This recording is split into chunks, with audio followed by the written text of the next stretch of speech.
Okay, here we go.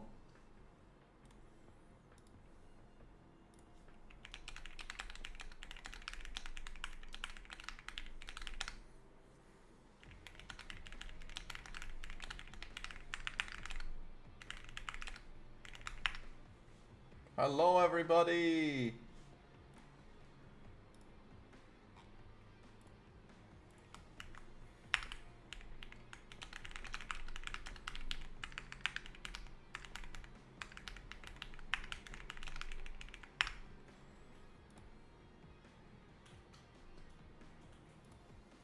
Yo, you know, John, let's go.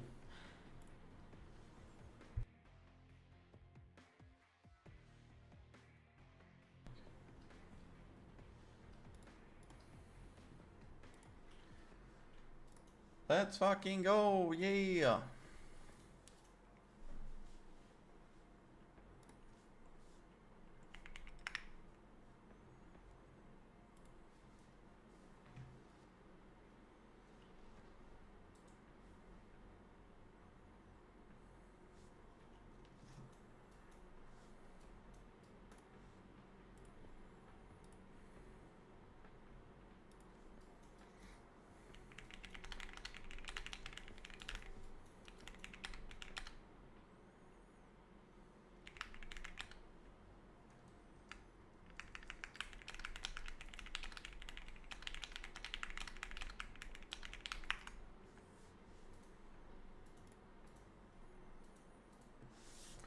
Yeah, well, the fun starts very soon, guys. Trying to set everything up with car.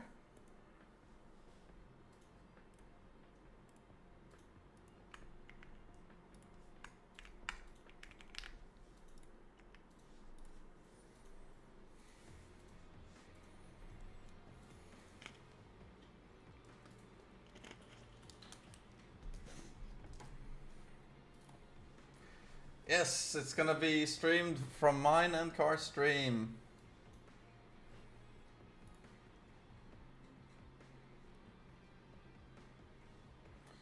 Just waiting for everything to line up.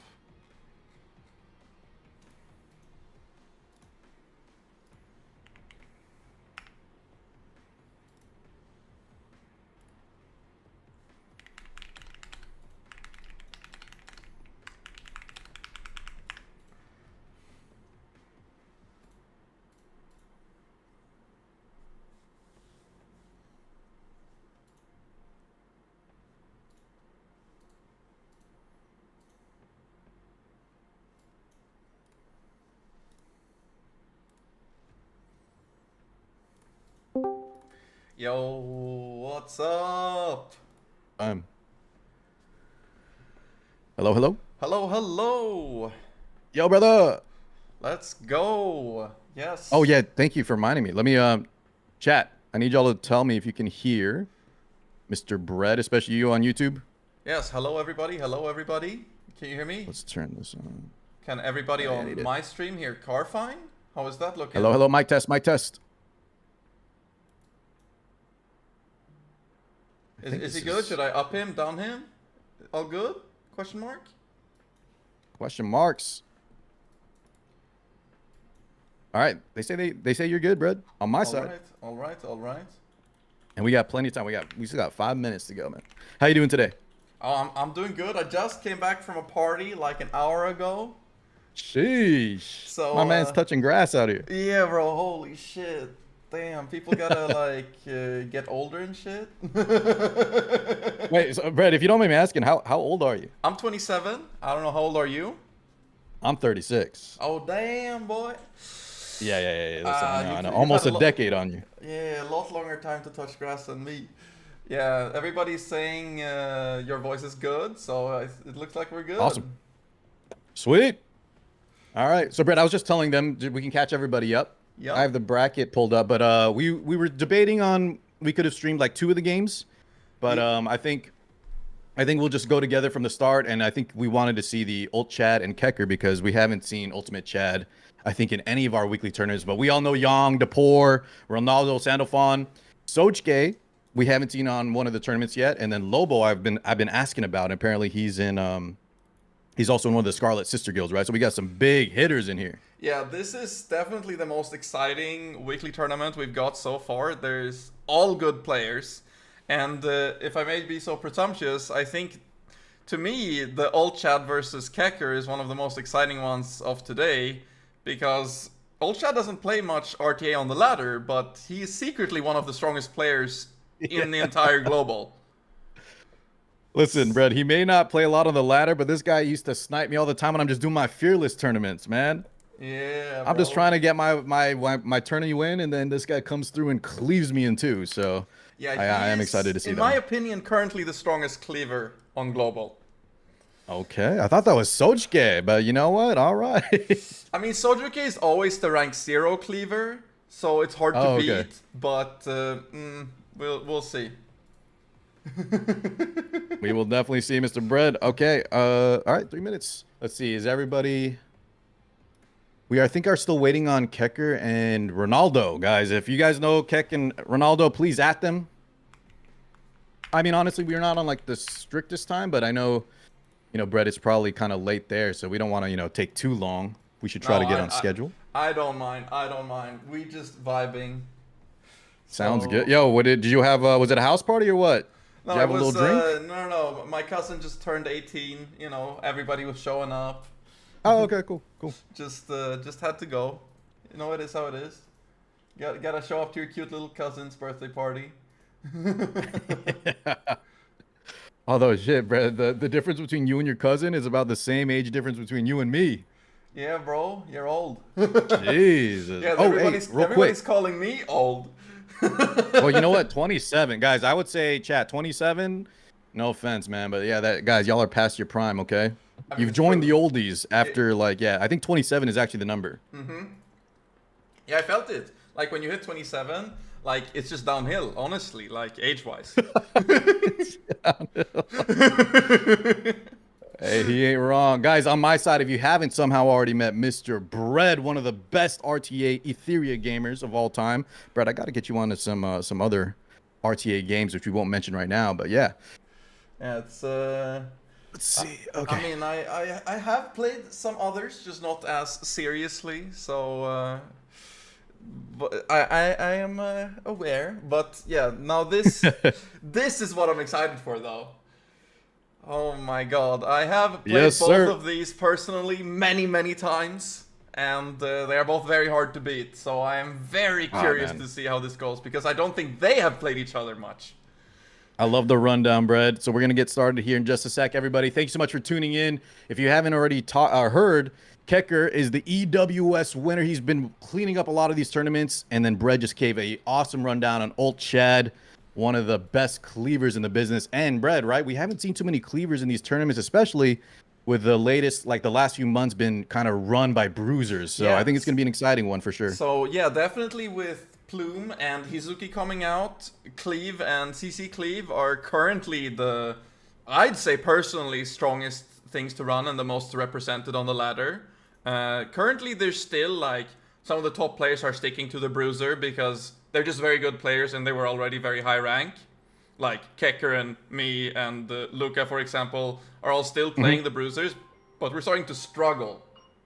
So yeah, we will see. Yeah. So, Brett, in your opinion, real quick, does Bloodbath still need adjusting, or it's like the Rev situation where... that's what I was saying. If they nerf Bloodbath right now, then everything dies instantly. Because... Amen. I'm just going to say this. Old Chad's Messiah can kill my whole team with just an attack buff. Yeah. Guys, I think y'all need to start investing into some Messiahs. 5 out of 5 dupe. Shout out Grandy. Yeah, shout out to Grandy for sure. That's a big issue with Cleave though, right? You need those dupes. They matter a lot. Yeah. It's tough. It's so funny because at the start of Etheria, we were saying, you know, dupes don't matter. In fact, I don't know if you guys started not, even later, we even thought dupes don't matter at all, like in RTA. But they are so important, even though they don't give like extra skills like in certain other games. The stats, the damage reduction, it's incredible. Yeah. All right, Chad, you got to ready up then. We are ready for you, brother. Wait. I need to find, where is Ronnie? Oh yeah, Brett. They were just telling me they're ready, but whenever you are good, I will hit the start and we can get this underway. Take your time, Brad. Chat, everybody, welcome. Thank you for joining us. This is our weekly $2,000 tournament. We have a stacked lineup. The bracket is right here for y'all. He's here. Okay, we're all here. Sorry, I was just trying to fix that Ronnie got in. No worries. All right. Let's get this started. Brad, you ready? Yeah, I'm so ready. I'm so excited. Let's go. Let's do it.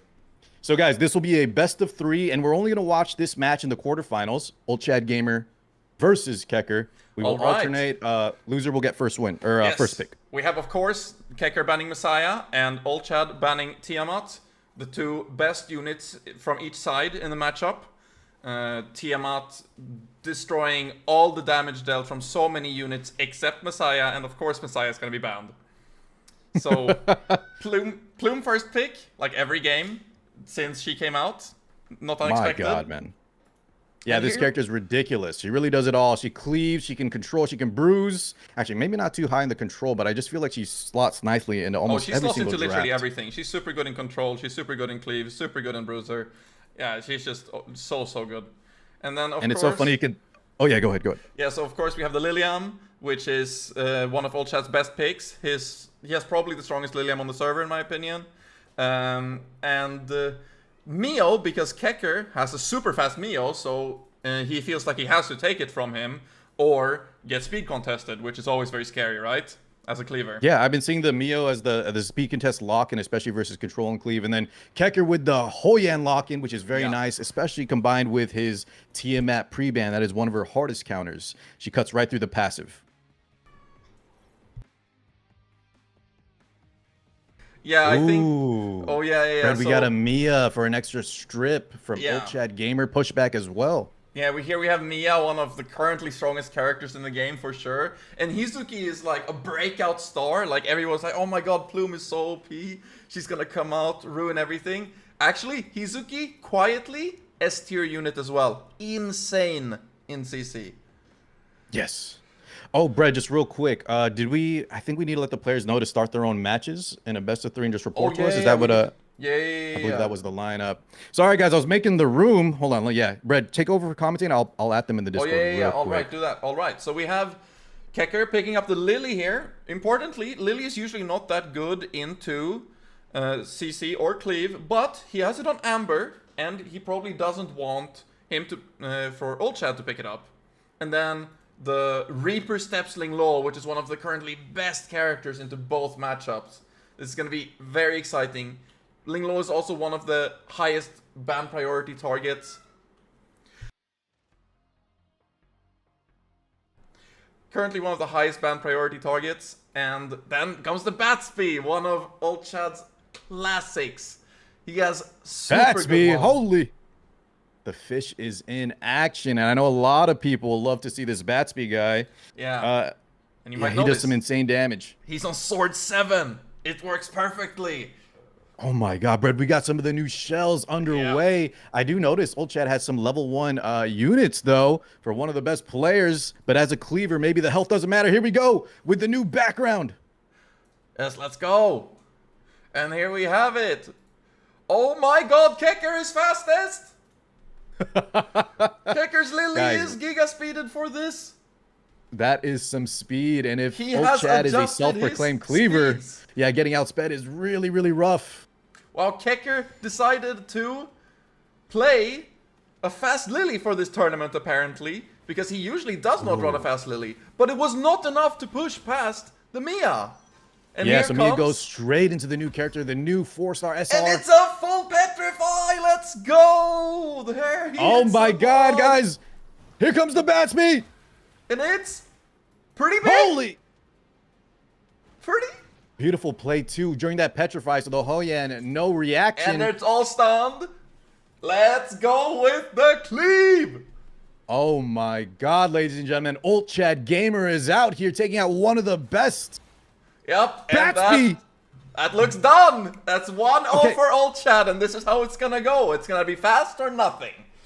Brett, if we knew these games were gonna be this fast, we could have just watched them all. Holy mama!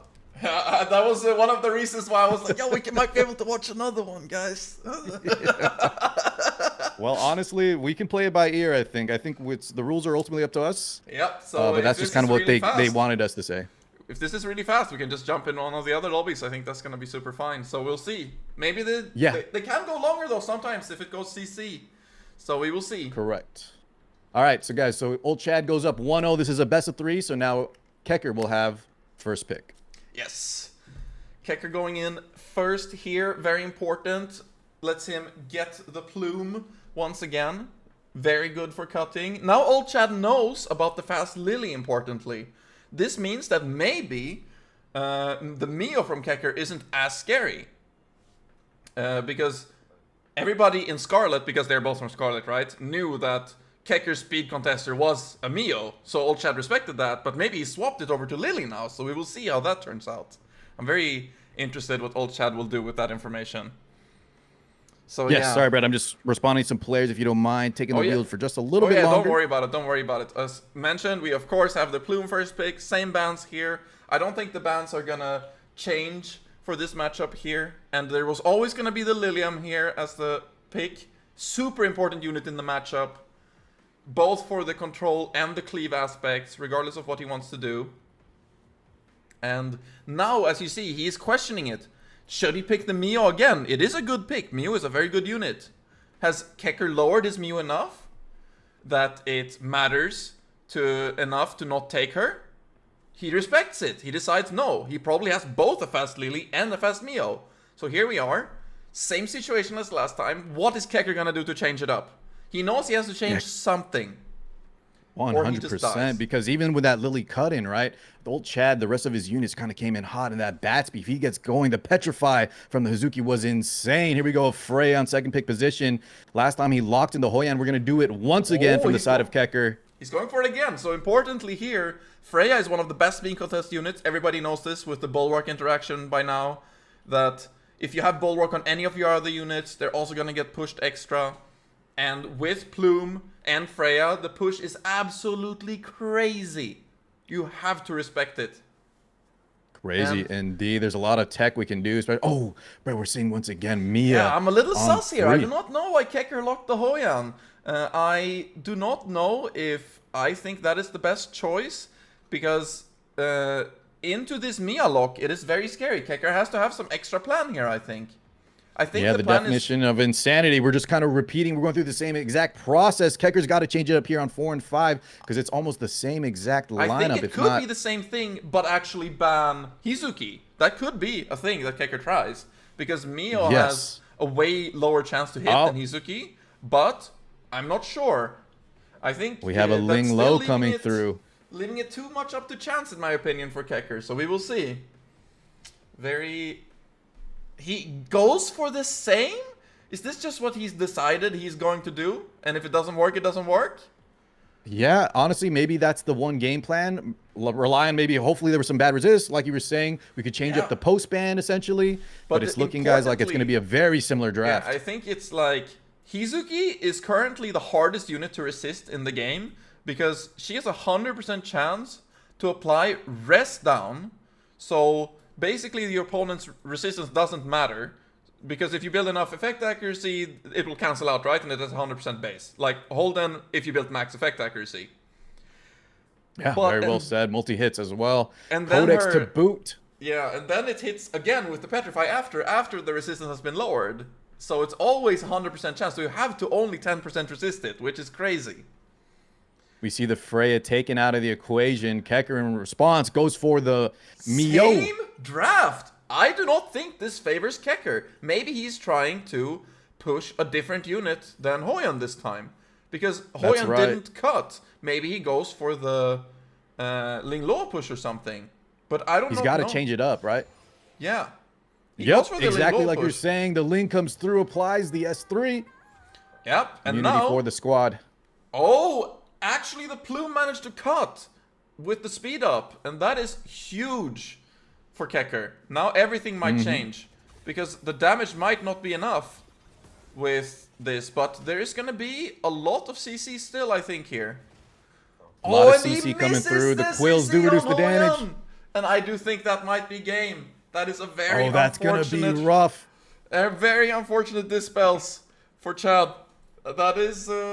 how it goes sometimes, but That is definitely how it goes. We saw in game 1, the immunity was stripped into the Petrify. Hoi An, no counter action. Now she is ready and rearing to go. S3 available. Keker's proving us all wrong. yeah. It was just a decision. Like, he thought that Hoi An would cut last time. No, it didn't. Rearrange. Go the Ling Lo. Get the immunities. You can do this, right? Who does he kill? I'm thinking it's Lilium. Yep, I think that is definitely the correct choice here. So we will see. Yeah, and also, we have the Hoi An ready bread. This time, if she does go to 0, she has a counter potential baked into her kit. Correct. And it doesn't actually even kill, but I mean, the game looks over at this point, I'm pretty sure. I think so as well. He does have a follow-up, but like we were saying, we don't proc the Hoi An. Team is looking healthy. Keker just had to survive that initial onslaught, and he did so. Yeah, I do think that was the correct play, though. If he can manage to get CC here with Hizuki, that's like the biggest play he can make at the moment. Because the immunities are running out finally.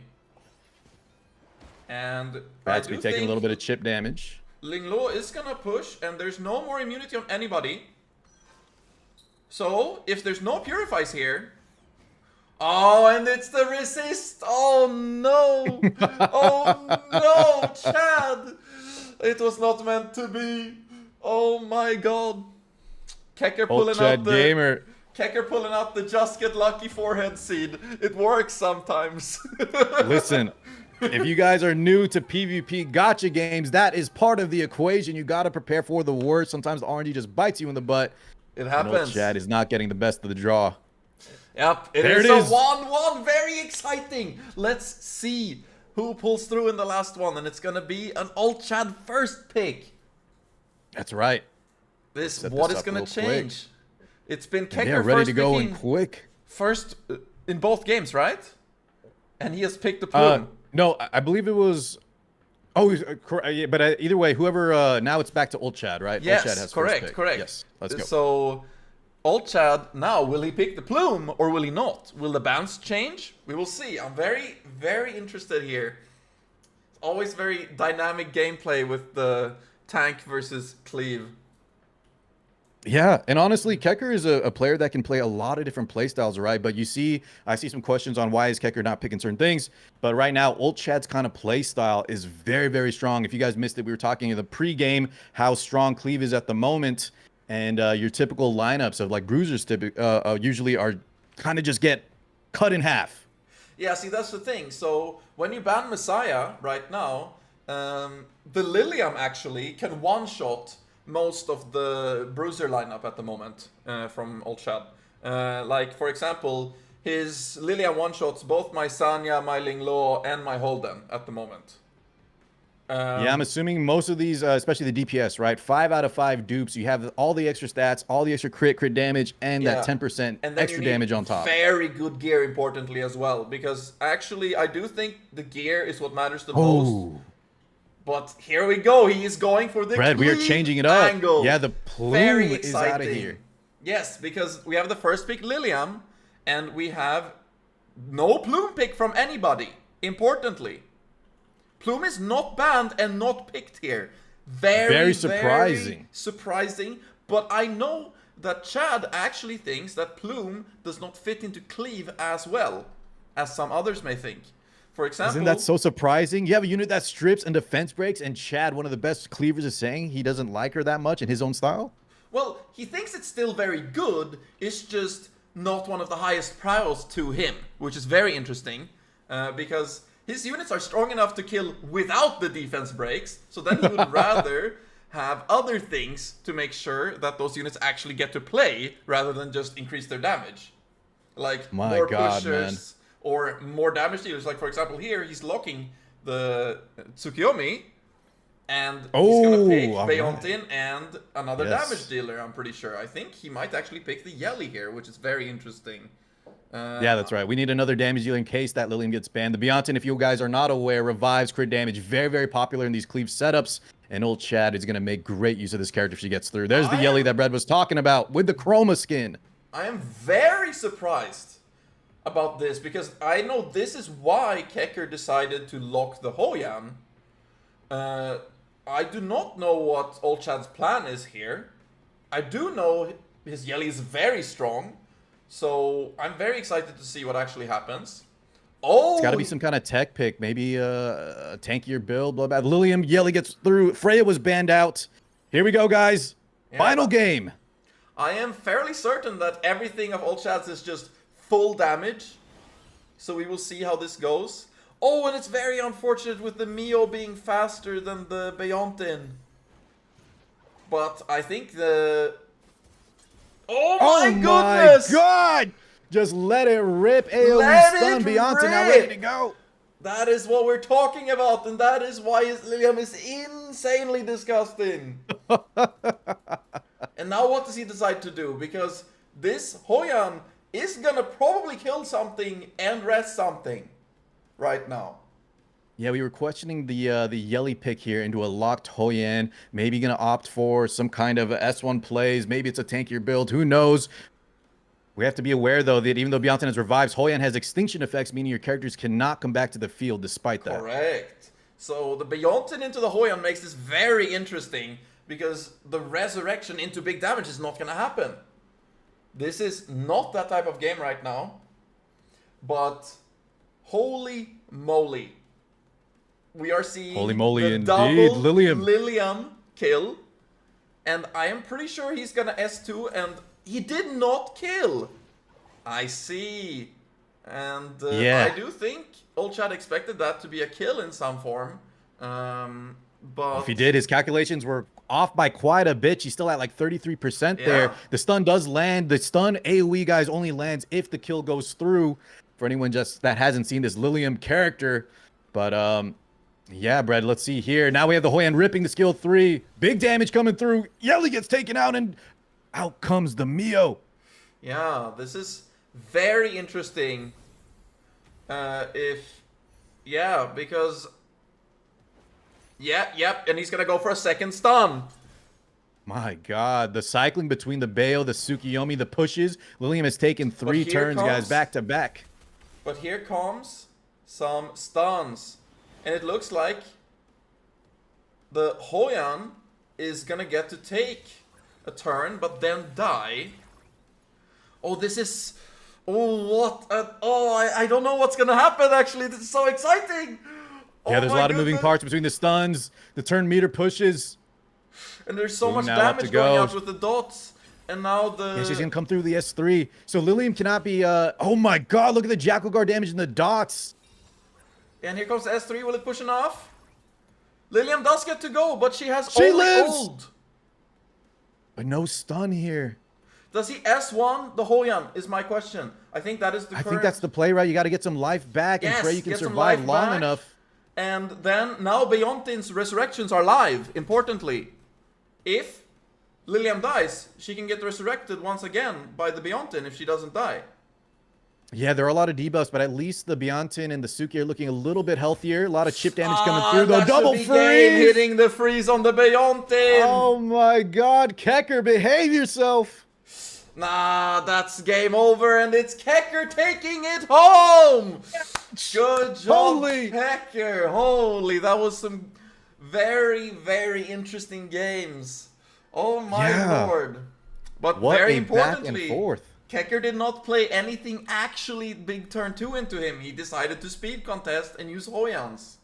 So yeah, Brad, would you say that's kind of the play? Now that Cleave is sort of taking off, I was saying earlier, like if you try to pick your typical turn 2 bruiser lineup, even with banning Messiah, sometimes you just kind of get run over. So I think speed contesting, as you guys saw with Keker, kind of cutting in, interrupting the game plan, because if Old Chad gets his entire game plan through, it's lights out.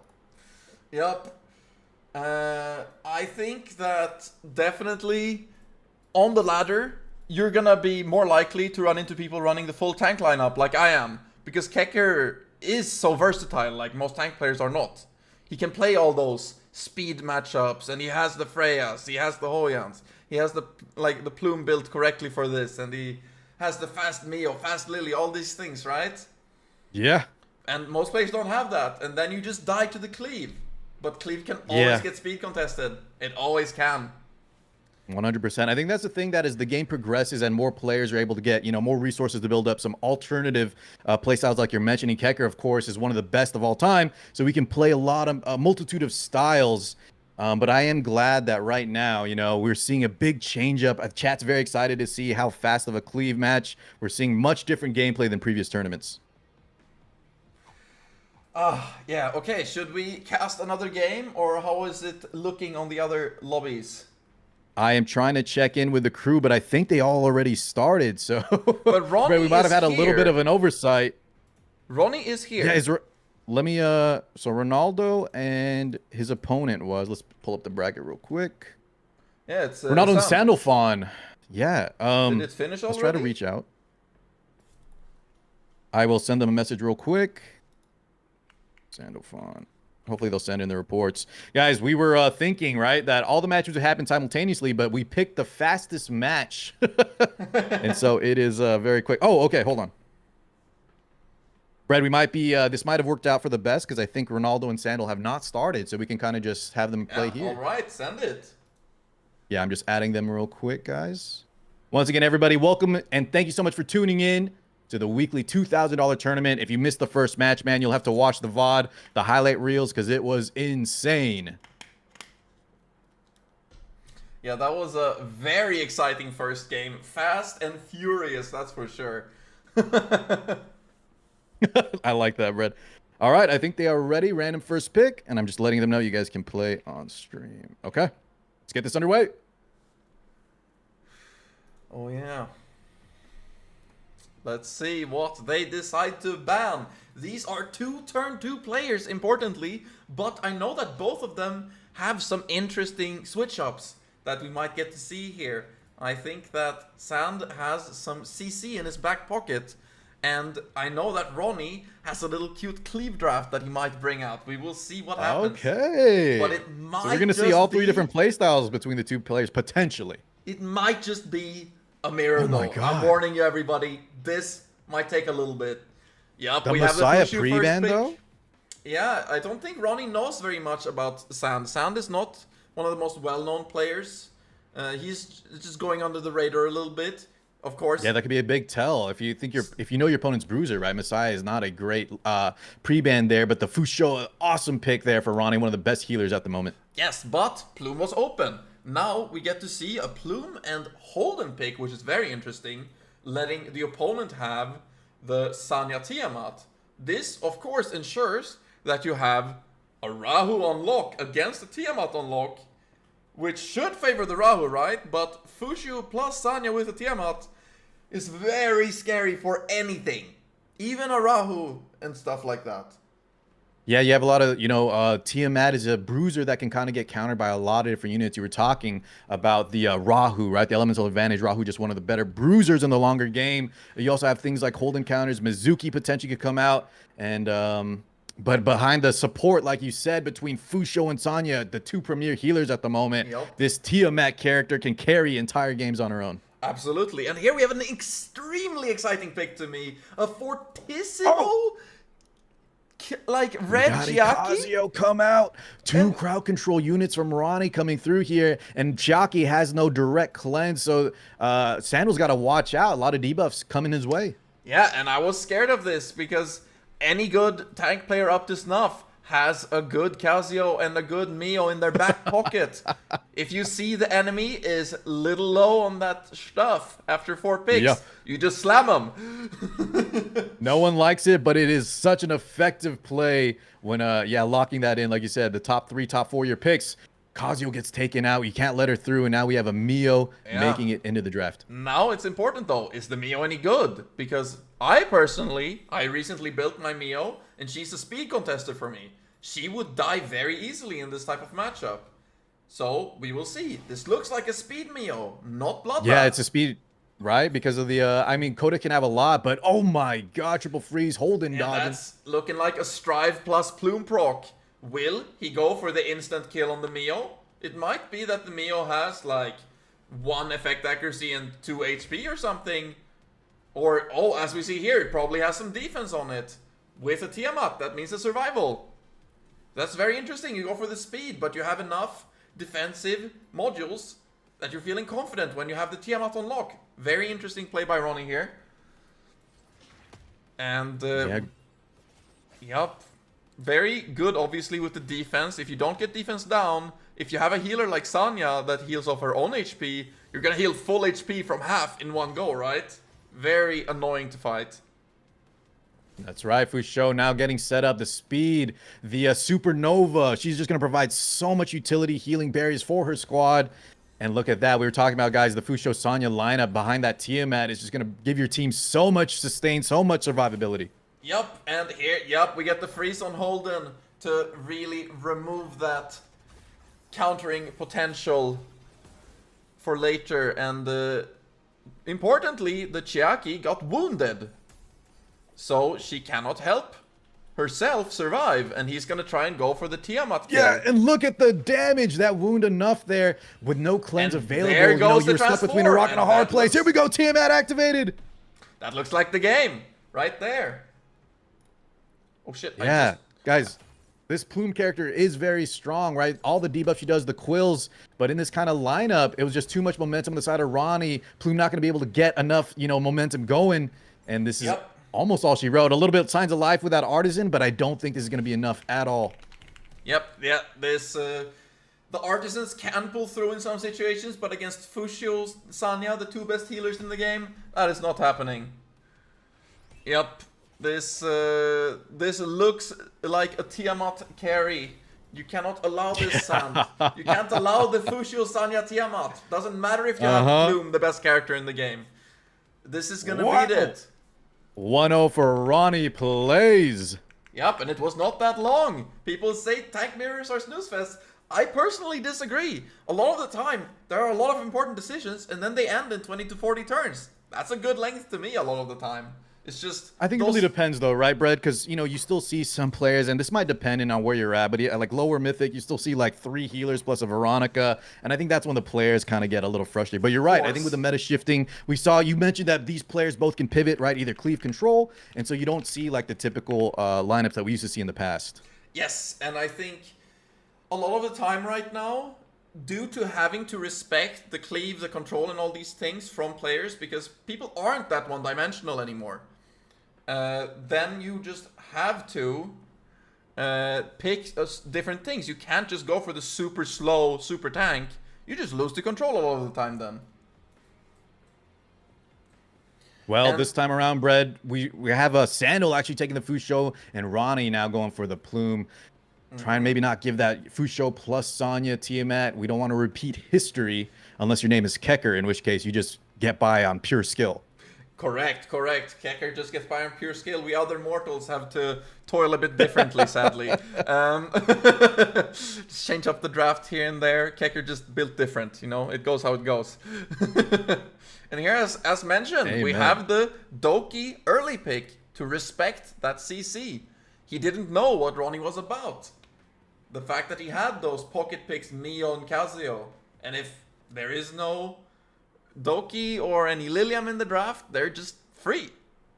And there goes the Lilium as well. Speaking of Lilium, there we go. They're both Rahu respecting plus Lilium. the CC from both sides right now. There's one Lilium, one Doki on each side. It's pretty common at the moment in my experience that you have to pick these respect units, even though they are worse in the mirror. You will just get eaten by the enemy's Casio a lot of the time otherwise. Yeah, well said. We saw the Kazuya had to be banned out. And one interesting interaction, guys, is the Lilium is a hard counter Tiamat, but when she's on the Amber Shell, if you accidentally kill her too soon, right, you reset all your work, and that HP destroyed kind of comes back. Yep. And important here, he picks Bread. Maybe a last pick.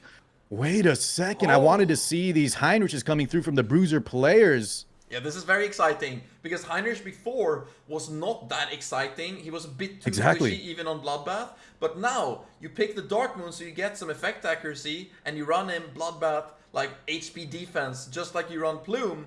And now, Heinrich plus Plume is an insanely scary comp together. Because, I don't know if you know... As we were talking... Oh, sorry, continue, Brett. I don't know if you know, but Heinrich stacks Plume to like 6-7 stacks on the first turn. It's actually disgusting. Yeah, I think Plume is just discussing on our own, but you're right. Those combo intricacies. However, we saw the Doki gets banned out, guys, and in the previous match, we were talking about lack of dispelling, lack of cleansing. We might see a repeat this side from Ronnie now with more debuffs to boot. Yeah, we will see. The Plume going first here, as expected in the slower matchup.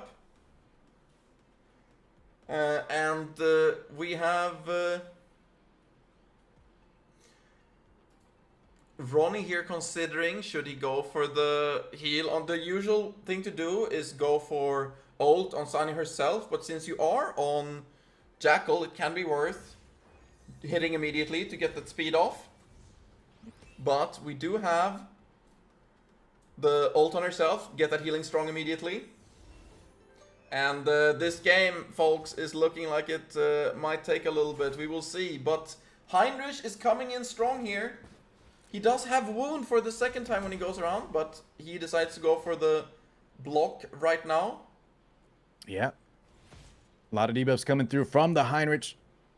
Importantly, block stops Tiamat from getting her stacks. So you don't have to be as afraid of things happening there. You can just ignore her for a little bit. And especially with the weakness and no cleanse from the enemy team, I think that slowly the Tiamat might be whittled down. Yeah, this is getting just so much debuffs. Oh, a lot of damage coming through from the side of Plume. However, we still have the Sonya to keep her healthy. And as you were mentioning, the amount of debuffs, the lack of ability for Tiamat to get going, this is going to look rough. Wound now applied from the Heinrich. Yep. Assist from the Rahu. This is looking so bad. If the wound stays on while we proc the shell, then she's not going to be able to get that heal. There's the buff block, so no artisan proc either. Oh my god, Sonya almost taking her down. Is this enough from the Plume? There it is, guys. But importantly, we have the big heals here. So we got cleansed. The Fortissimo plus. Yeah. Maybe because the Plume has the AoE, so maybe the Sonya, if we could have predicted a little bit, maybe does an S1 there and Plume doesn't finish in time. But yeah, regardless, we are kind of reset back to neutral.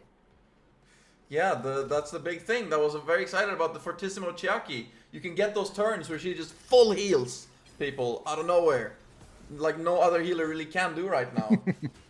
Yeah, and I love the shell tech we're seeing, guys. A lot of people are innovating different types of shells. Brett, I know you're a bit of an innovator yourself, and now we have the new boss dropping some even more shells for us. We saw one in the previous game, so it's nice tech from the players. Yeah, the Reaper Steps is an incredible shell, actually, that I highly recommend on several units. So we do have that going, but a lot of the other ones are a bit iffy if you're not in Cleave.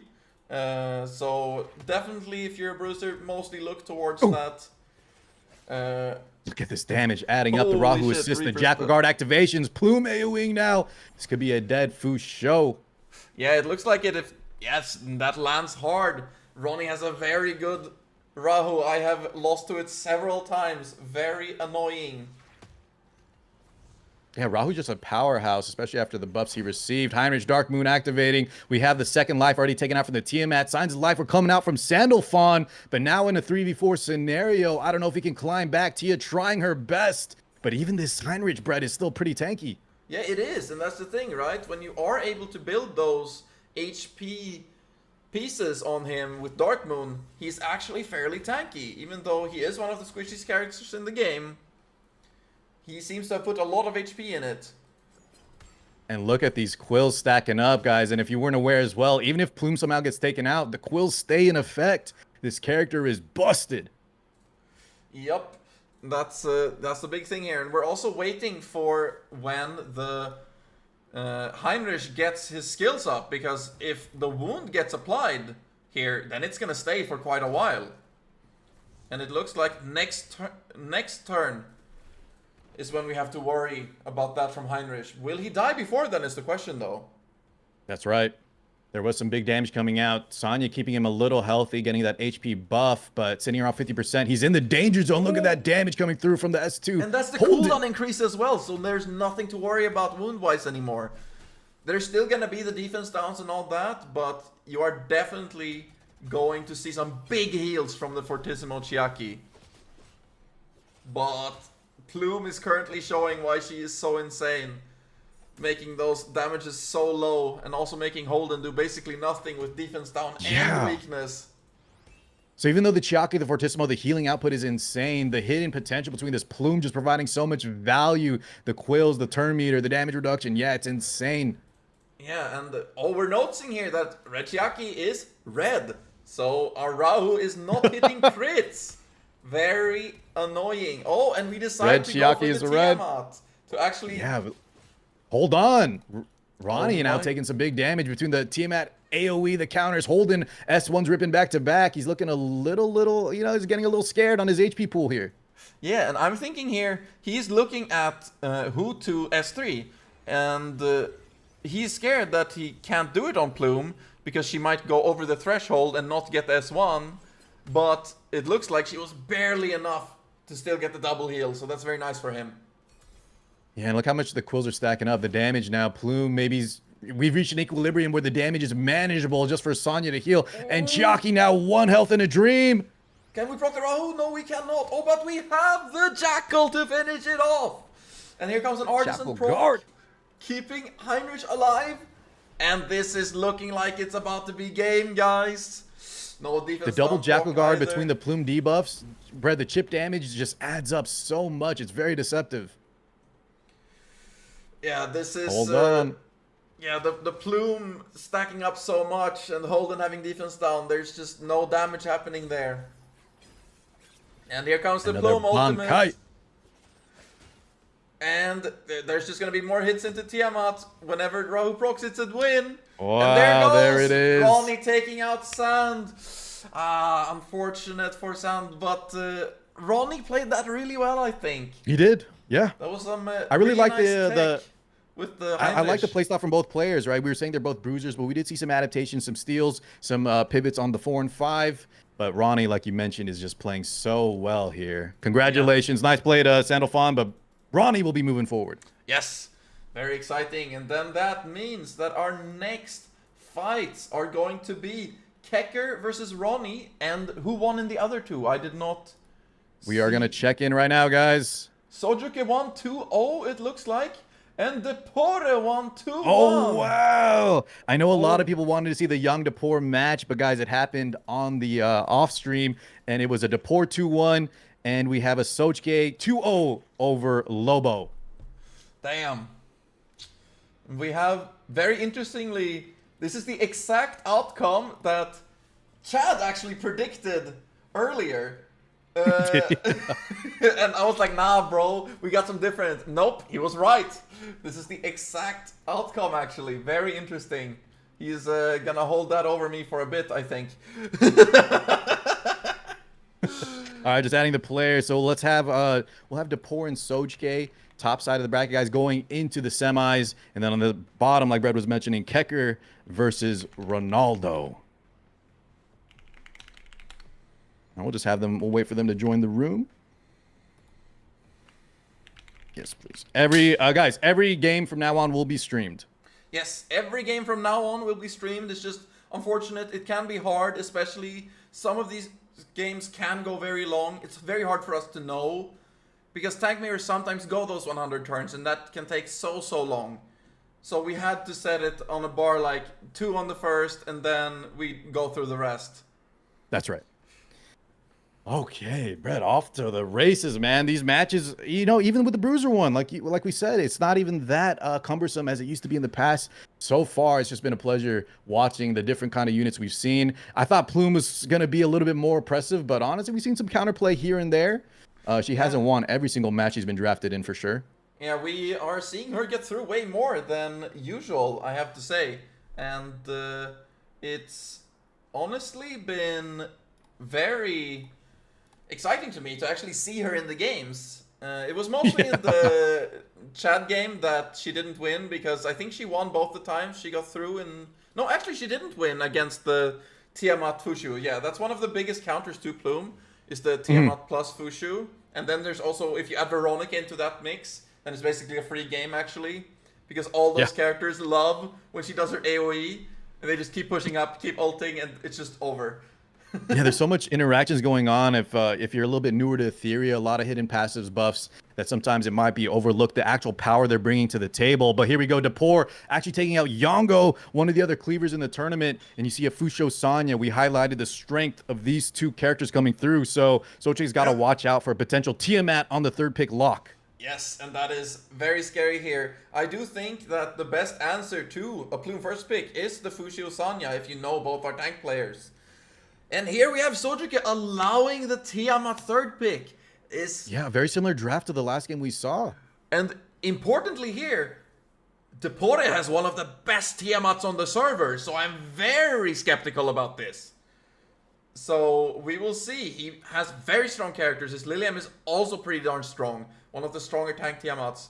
Importantly though, his Tiamat is on Lighthouse, so if it goes down, it is down.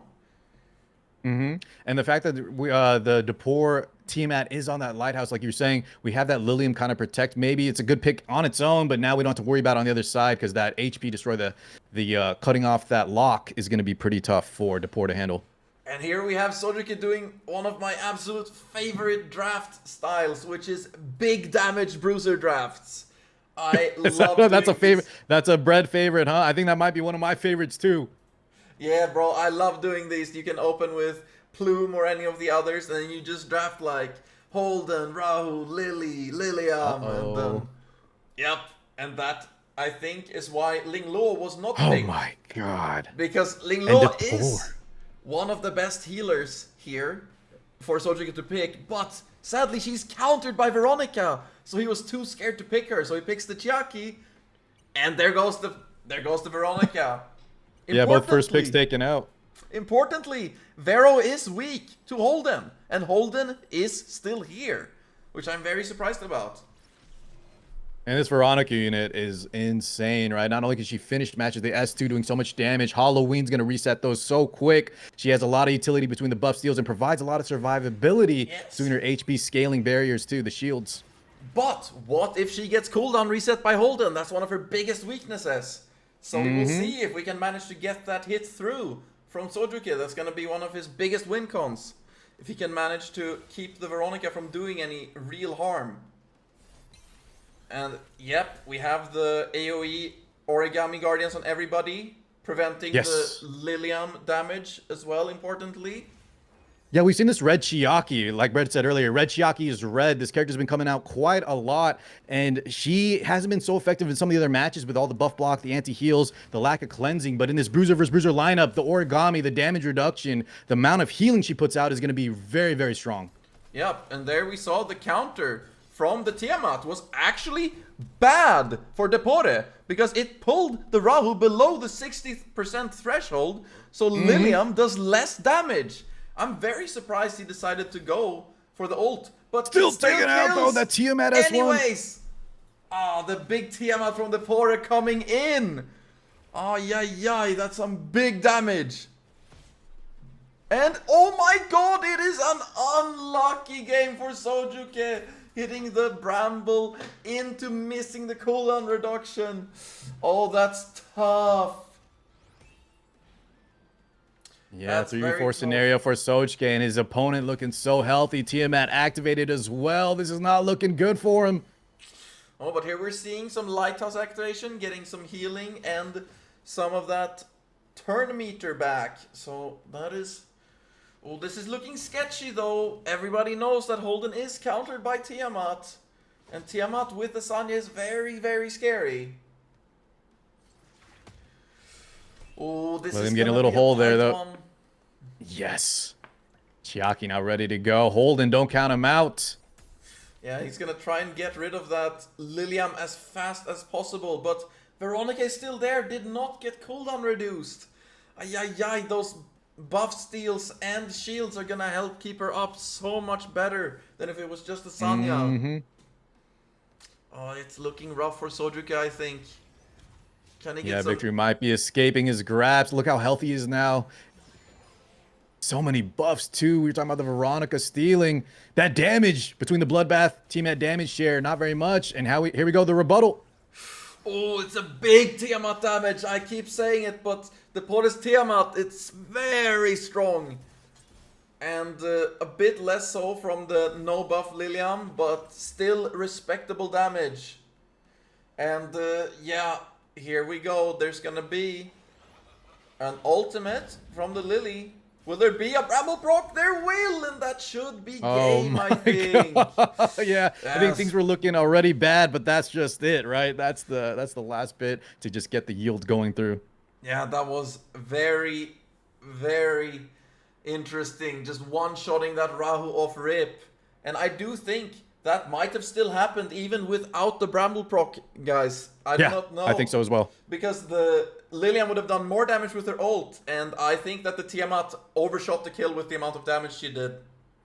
So we are seeing Tiamat just kind of popping off right now. We were talking about how she has some hard counters between the Rahu. You have things like a Mizuki coming through, but she is just wrecking. Yeah, and that's something you found out as, especially now the last 3-4 weeks or so, when people are starting to get that really, really good gear on their bruisers. Tiamat doesn't actually have any real counters at the moment. If you have good enough gear on her, she can kill through most anything. Fred, are we saying just out-dupe, out-gear, out-whale the stat check? We just eliminate all our hard counters, huh? All right. But the important part is you can out-gear it the other way around as well. So it's going to be very interesting. Yes, we have it. Yes. Sojuke is taking a little bit, a page out of my book here. I always ban Tiamat versus Depore. It is way too scary. Well, there you go, guys. The Tiamat not going to be in this. And if you haven't grabbed someone from the Wishbinder, maybe start looking. I believe she was in there, right? Is it Holden, Rahu? Tiamat, yeah. Tia, right? Yeah. If you don't have a Tiamat, I do think she is probably the best pick. She's the most universal tank unit right now. She works into everything. I do think that she needs a bit more in some situations than others to be really effective, but when she gets those gears, man, is she strong. Okay, so even with the team at ban, Depore still opting for the Fusho Sanya, just some of the best healers, especially in a bruiser versus bruiser lineup. Let's see how Sojuke kind of responds. He has the pick of the premier DPS. Will he go for another Rahu this time around? Yeah, this is a very interesting one, because if he picks Lilium and Rahu here, there is not that much left. But he can also decide to go for Rahu plus Lily on lock. This is one of my favorites, actually. I love doing this. Because if you have the double Artisan on Holden and Rahu, and then you have Lily cycling, then you will proc that Artisan more often. And you need another unit with Artisan that's not Rahu. Because you don't want to pair Lily with Rahu. That's always bad. Yeah. Because it rips his stacks from him, and he can't do an extra follow-up. It really mitigates his potential. And we saw the Artisan, we're saying the shell reset, so that's going to be a lot of pseudo-survivability too, even though we don't have direct healing besides just the Chiaki so far. That's going to be a deceptive amount. Interestingly, he does look like he's going for the Chiaki. My personal favorite here, stack the damage. Keep stacking more damage. You don't care about no healing. We are killing them. But yeah, we go for the offense and we have the Artisan barriers, right? That would have been interesting. He's looking at a healer though between Chiaki and Ling, and he does lock it in. Yeah, we do have the But into Veronica, we're going to get a lot of our stuff stolen. Yeah, I do think he is relying a bit here on hitting that Holden skill 2 on the Veronica here. What if the Holden gets banned? What will he do?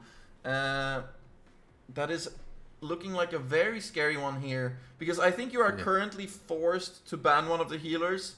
Because Sanya Fushu together is way too much for most drafts to deal with. So in these types of situations, I think you're nearly forced to ban the Fushu if you know the opponent has a good one.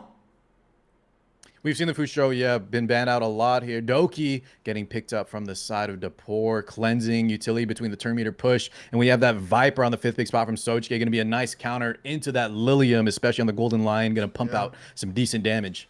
Yeah, and he's trying to consider the Doki here to remove all those attack downs and defense downs that this team provides. Because there's actually a surprising amount of debuffs from Sojuke's team right now.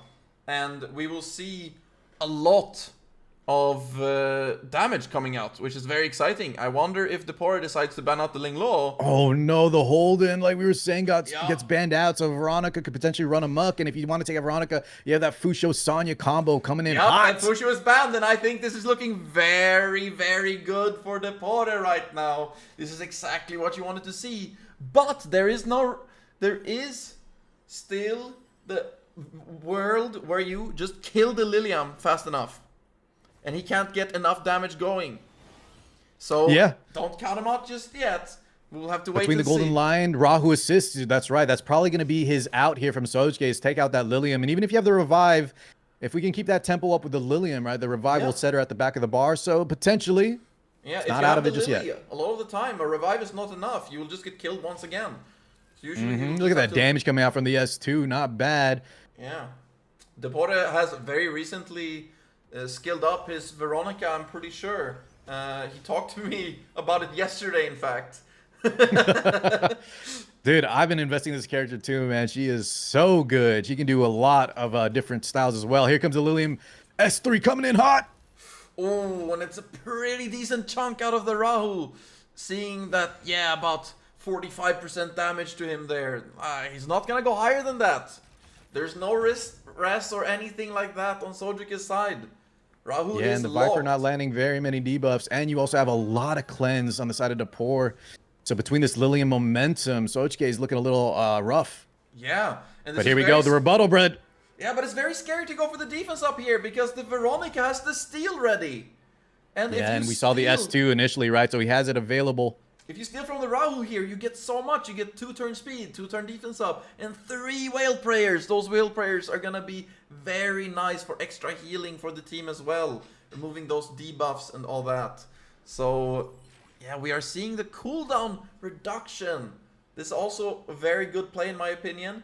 Getting another of those ults out from Lilium very fast. As soon as you kill something from Sojuke's Well, here team, it is. it's gone.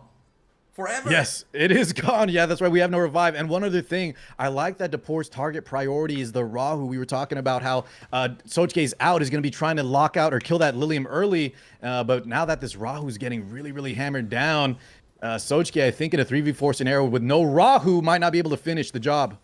Yep. And here we see some damage, but defense... Okay, a little assist action. Oh my But gosh, the he is so defense tanky. There's the up. Whale Prayers. The defense up is working overtime here, I feel, and we are not hitting any defense downs at all. It is tough. And here comes the other ultimate, like we talked about. Oh, and it's into the Rahu. He was below 60, so it's less damage, but I think S2 might kill at this point from Lilium. Ooh, I think it's so as looking well. Scary. And the HP lock, you know, this Ling is not going to be able to top him off. Yeah. Okay, look at the damage. Oh, Brought that yeah. Gigabyte cut in. But we do have the Sanya coming in here. Hot and fresh with the heals. Nearly full instantly. And the fat shield from Veronica. And The fat shield cleansing the attack break. This is looking so bad for Sojuke. But we do have an artisan proc from Rahu coming up right here. That's going to help a lot with surviving.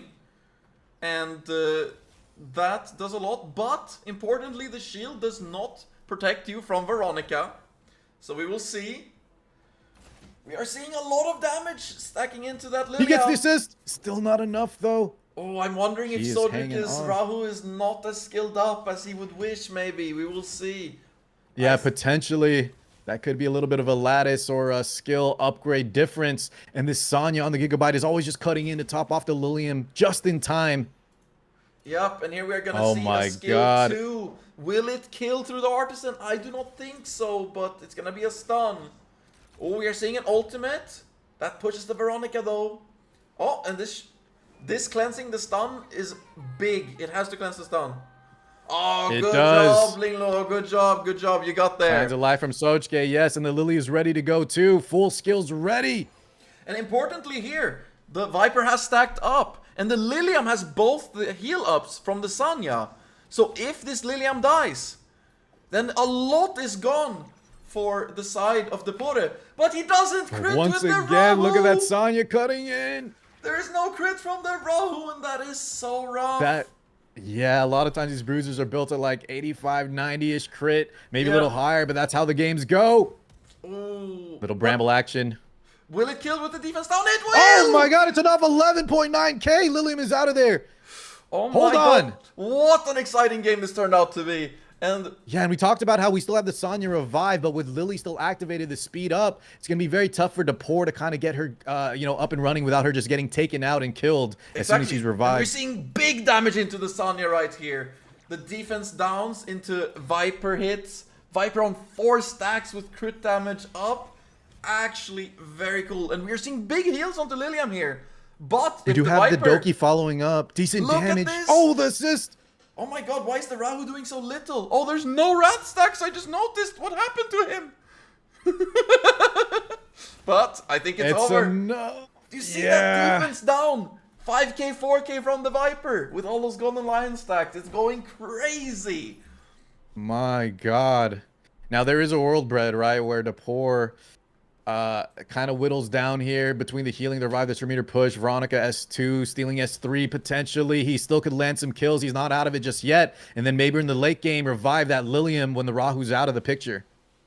Yeah, I think this one is probably still looking in the favor of Sojuke, but if he doesn't get any good healing on that Rahu soon, it might be a little scary. It survives at very low HP. My God, was that 1 health? The Doki S1 is surprisingly strong, but he's still alive. 1 health in a dream. Full skills ready for Lily. S2 comes out. I saw that coming. The skill 2 on the Ling Law. But it pushes not enough over the Gigabyte. Not enough. And no revive there for Sojuke. So now it's a 3v3 with the potential to revive later from Depore. And now you have switched to Ling Law, which is way worse for dealing damage. Sojuke really was thinking there, but I think that might have been a throw play. We will see. Yeah, it was almost a Hail Mary, and now he's going to be on the back foot even further. Veronica ripping skill 3. Going to steal some speed up, get that Soul Ward available. We do have some stacks going from the Golden Lion, the Viper, but look, the late game is definitely going to favor Depore. Yup, with the cooldown reduction and everything. I was thinking that if Rahu could keep those counterattacks going, but I didn't notice that his rat stacks were at basically 0. Man, he was hitting those off and on and on and on. But if you don't have rat stacks, you're just gonna die. Oh my lord. This is a very exciting one. He's gonna try and get rid of the Doki, perhaps, to make sure there is no more speed ups and cooldown reductions, but it is looking scary here. Decent damage. You got the speed down activated.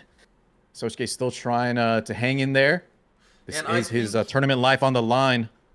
And I think if the Veronica had some some health buffs here, we would be even scarier. But he decides to keep going for the Lilium revives, actually. Yeah, he gets the revive, and the Doki is now situated with the turn meter push. Yes, and that is gonna get some Lilium value.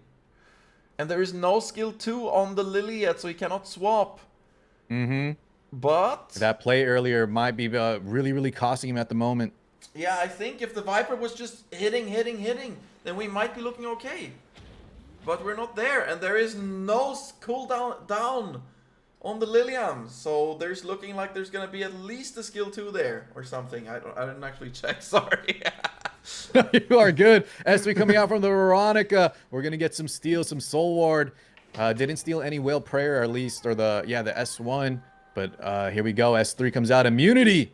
But look at this Lilium. She's going to be getting topped off. The Etheria effect is rolling through, so the healing and the shields are less. Do we know what the Etheria effect is on? We can't see it as spectators, can we? Oh, yeah, you can. Just hit the buff button, and we are currently about to be level 3, 59 total actions being taken so far. There it is. Sorry, my inexperience as a spectator. No, you are good, Brad. You are doing great, my man. But here we go. Viper now at half health. Doki chipping away with the Golden Lion stacks. He could potentially still do this. But Depore is kind of back into full form. Yeah, and we're seeing the 60 on the counter coming up there. And he is swapping it back, as I thought. That is really biting him in the butt right now. If he had the Viper doing damage this whole time, maybe Sanya would have been gone. It's tough. Guys, if you were missing what we're talking about, there was a pivotal play, a pivotal moment from Sojuke where he tried to push up this Ling, get a cut in, and it didn't quite work out, just barely getting lapped by Sanya. And now we're seeing the ramifications of that effect, as Viper could have been pumping out so much more damage. And look at the differential, there it is! And Depore taking home the very deserved win. That was a very tight game. Man, it was. Sojuke did maybe throw it a little bit, but I'm not sure if he would have won anyway, so we'll see. Very well played from both players. Thank you. I wanted to say, right, Depore, we've seen, guys, this is an EWS, top 8, top 4, I believe even. Sojuke to come out and really give Depore a run for his money. Well played, brother. Unfortunately, didn't quite take it out. Maybe, like we were saying, some potential misplays, but honestly, I was very impressed by both sides. Yeah, honestly, both sides played very well. Very high level gameplay here. I'm very excited to see the 2 matches to come. So GG's to Sojuke and Depore. Indeed. So Depore will be moving forward. Okay, well, look at this next one, Mr. Bread. Holy mama. Here we got it. Keker versus Ronnie. This has happened on the ladder several times. And I do think Keker has been usually coming out on top. Can Ronnie run it back with a better setup this time? That is the question. Yeah, we will have to see. Importantly, Keker has that fast Lily going now. So if that is not in play in the tank mirror in the same way, will things change for Ronnie's side? We will see. There was some intel we gathered from that old Chad versus Keker gameplay. I'm very excited to see this one, man. Every time Keker kind of comes through, you never know what he's going to bust out. But Ronnie, guys, if you don't know, Ronnie plays on YouTube. He was in our previous weekly tournament. So he is no stranger to these high-level formats. Yeah, Ronnie has been sitting in the top 10 comfortably over the last weeks. Very good What a beast. tank player. And obviously everybody knows Keker, our EWS champion, rank 1 for the last like 2 weeks, I think. And The GOAT. I think he's currently the strongest player in the game. There's not much more to say there. And he is also one of the best. Absolute best players. He's always so good. Always has these extra strats for all the people. Ooh. A Holden Lilium coming through, covering a few different angles there. Ronnie banning out that Obol, and Keker decides to take out the Heinrich. Very popular picks from Bruiser players. Yes, and we have, very interestingly here, the Holden pick, because Keker finds Holden very good to counter potential Veronicas later, but also picking up the Lilium to counter a potential Tiamat lock, because that can be one of the big counters to it. If you can hit a defense down and then hit the Tiamat with the Lilium ult, her damage is neutered for the rest of the game. And if you have a decent healer, you're good. So that's right. So from the side of Ronnie, right, you have that premier DPS Rahu, the Fusho Plume, just such a powerhouse duo. I don't know if we can let that through. Sonya on the lock there for Keker. I think we do need to get a healer that won't be banned out, and that's probably your next best bet. Yeah, I think that's a classic for me as well. I love picking a bunch of damage dealers and locking one of the best healers in either Fusho or Sonya. It always performs so well. They can usually solo heal, and then you can end the matches in below 40 turns, usually no issue. Also get some time to eat instead of sitting there for 30 minutes. That's right. And now we have a Lily coming out with an Amber. And it's actually, I was fighting a lot of Bruiser players on the ladder, and I've been seeing so many people running Lily on the Amber. So many that I was attacking her as usually my prio target, but with that Amber second life, and then you have that back appealing Sonya, very deceptively hard to take out of the picture. Yes, and we do know that this Lily is very fast. Or he could have changed it. There was nothing in the rules saying he couldn't change it back, actually, now that I think about it. So yeah, maybe... I believe that are the rules, guys. Tomias was saying that they, between the games, not between the sets, you can actually, between, as long as it's not in the best of 3, you are able to swap gear, but I don't know if they did or not. Yeah, so he could have swapped it back to the tankier Lily. That still remains to be seen, but he does pick up the Casio here, because there is not that much to counter CC on Ronnie's side. He picks up the but if you... Ling. Okay, so Kazuya gets taken out. If he was debating on banning that Ling, if he thinks the Kazuya is going to make it through, then you have to fight a Fusho Plume, which is just so oppressive. Those are always scary, though, because if the opponent decides to not ban the Casio, and now you're forced to play Casio into Ling Lo, that's always iffy. So we call that the game of chicken in the draft phase. Yep, the game of chicken. Who decides to ban the Casio? Are you strong enough mentally to let her through? Ronnie was not. So here we go. We have the Lily going first, pretty fast, but not the insanely fast, I think. Oh, we got the Plume gone with the Holden. That is also a very important one. Since that's right, 3-turn reset. Yep, since we do have the Lily into Holden, now Plume suddenly not that scary. There's still gonna be the stacking up, but no defense down or weakness. Very important. Good little initiative start there from Keker, kind of slowing down how much the Plume can activate on the field early on in this match. S3 going to get activated, just get that HP buff going onto herself. Yes. It's going to be a slower match, so I like this play. Yes, this is usually a very good play when you see, like, okay, this match is probably going to take over 40 rounds. Hit those Sonya ults on herself at the start. Always good. Increases her healing by 20%. That's massive. Okay, and we're seeing Tiamat here. going through the motions, debating on what to do. He's wondering, can he hit enough? If he can go Tiamat hit into the Holden, into proccing a Rahu and then hitting again with Rahu, will the Holden go down? Do not know. Oh, the Lily is not on Bloodbath! It happened like I thought it was. He has not changed it. It is there. So we do have the Amber, but is it going to get procced already? 1 health. Oh, Barely staying alive there. Oh, the Rahu proc was what mattered there. There was the 50-50 to kill the Lily. That was huge for Keker. Oh, but we do see the Bramble proc. We do see the Bramble proc. Bramble did so much damage. Ooh. So, Lily 1 health in a dream. She does have skill 3. You got to be ready. Yeah, got to be scared of those Bramble potential procs. Just S1 in the Lilium Holden getting a little bit of chip damage going. Yeah, but here we do have S3 available. Yeah, we see the defense up mattering a lot and immunity. And his Ling Luo looks to be in a lot of tank stats. That's a very chunky Ling Luo. Look at her just eating those hits. Oh, yeah. And here we are beefy seeing girl a right there. transform probably from the Tiamat. And that should take out the Lily. Will it take out the Lilium though? We are not sure. I think it might. So this will be the Amber proc from the Lily. Does take out the Lilium! Yes, it does. That is huge for the game. And I'm pretty sure that he targeted the Lilium in case it wasn't enough, so that the Rahu couldn't proc on anybody else. At least I would do so, just hedge, you know? No, I think so. If you play Rahu, you need to make sure even when it's AoE, you're clicking the right target for those potential assists. Jackal Guard coming through. Look at this Lily, under half health. Amber, her second life, almost already being whittled away.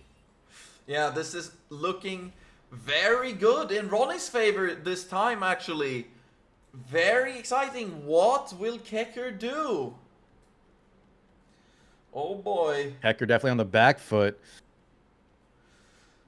Just how tanky he is. Now, we do have the Tiamat looking a little low from the Lilium S3, but still, you have that Amber, and everyone's so healthy. The Quills stacking up.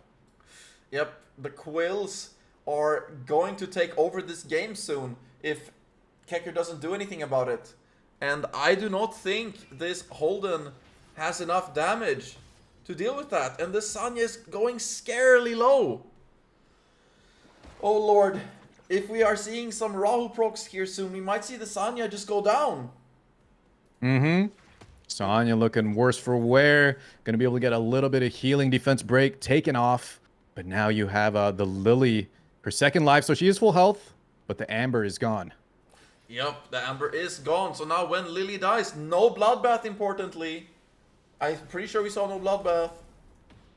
Yep, that was no Bloodbath from what I could see. Then I couldn't tell either, but I think you might be right. Decent damage coming out, though, from both sides. Oh, yeah, we are seeing the Holden actually stack up some damage. He's decided to still hold go it. to the Sanya.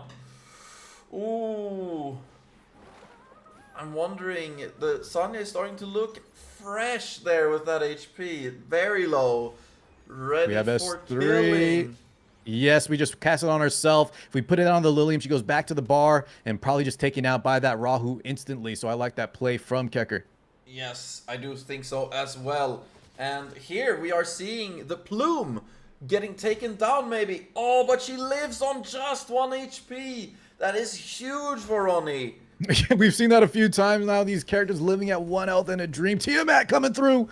Good damage. Follow up. Oh, it's 1 HP. Another 1 health. Are you kidding me? Oh my god, the 1 HPs are going crazy. But the thing is, Brett, even though this is a back and forth, you still have that Rahu Ling sitting so high in health. The second life on that Tiamat. Can Keker still do this? Yeah, I do not know. This is looking very scary. If the Lily dies, what will Keker do? And we are sitting at 30 still. So any revives from the Sanya will get people back to very high HP. So Keker is considering here.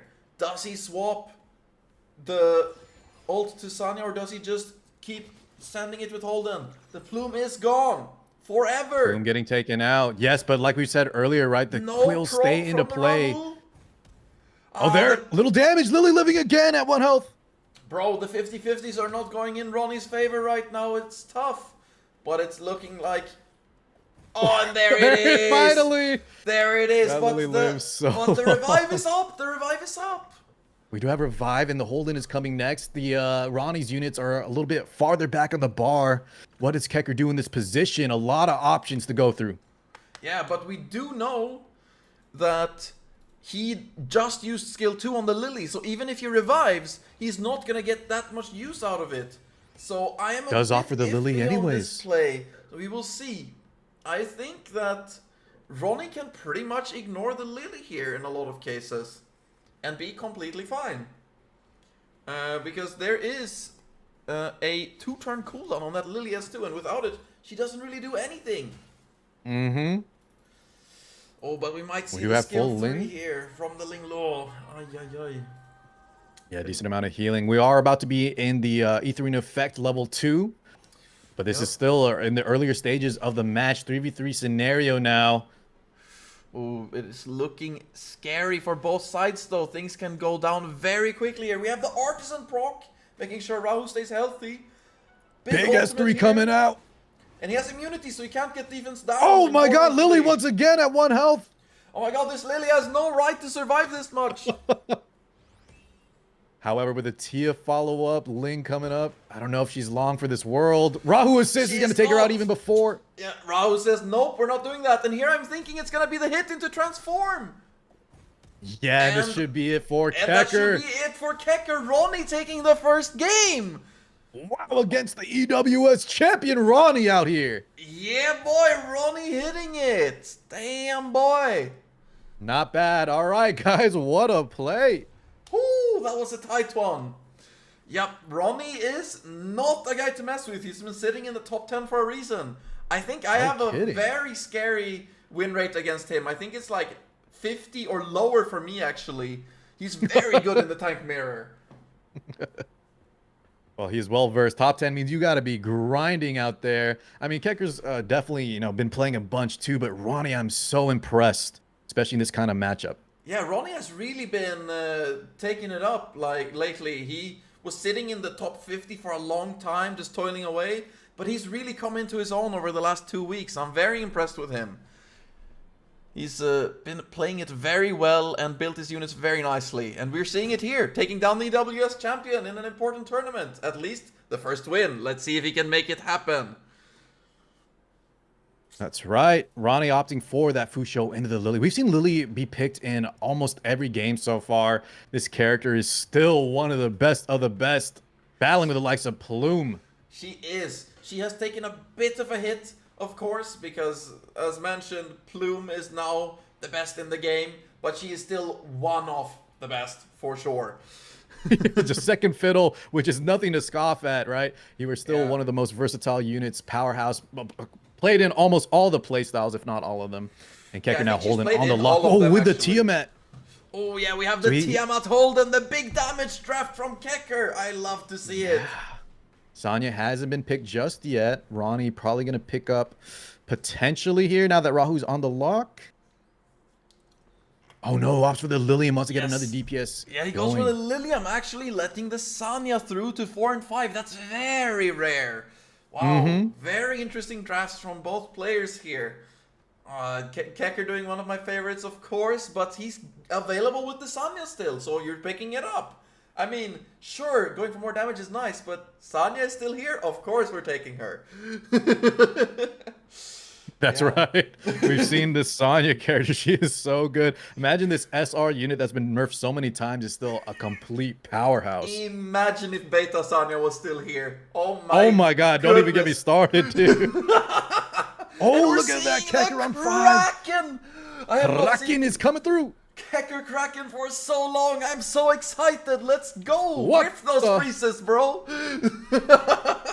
Yeah, so there is, Fusho doesn't have direct cleanse. We have the Ling as the counter pick, but now you have the Lilium and the Ling, right, which can combat the likes of Kraken. Does that mean Ronnie is going to potentially leave that up and opt to ban out something like the Sonya, leaving Keker with not a lot of healing? It really depends, right? Because if he has managed it enough here, he has the Plume and the Holden for stripping, which means that the Kraken can go through even if the Ling Law ults, which at that point... Oh, now that those are taken out, the Plume and the Lily are the picks, the ones we were talking about, the top 2 units in the game at the moment. Yeah, I'm very interesting draft here. I think it's gonna depend a lot on Holden's S3 hitting here, but the Kraken is actually fastest. I do not know if that is what Keker wanted right now. He does rip it even through the bulwarks because we have that codex so we can get back to it, but only freezing on the Rahu. Yeah, I do not know. He could have basically just gone for the S2 at that point. But it does push back importantly. We do have probably a skill 3, but not sure. The Linglo is going right after to cleanse all those attack downs and rest downs. So yeah, it does just offer the S3. Not a lot of great options there, like you were saying, with some good damage on top. Ling gonna follow up and kind of clean all of that up. Yeah, and it's gonna be the Fusho right after. And Fusho is very good into Tiamat. It's one of the best counters. We've seen Tiamat do so much work in these games. But when it's against the Fusho, a lot of the time, she's just moving the enemy's turn meters up every turn. And that's tough. Yeah, that's right.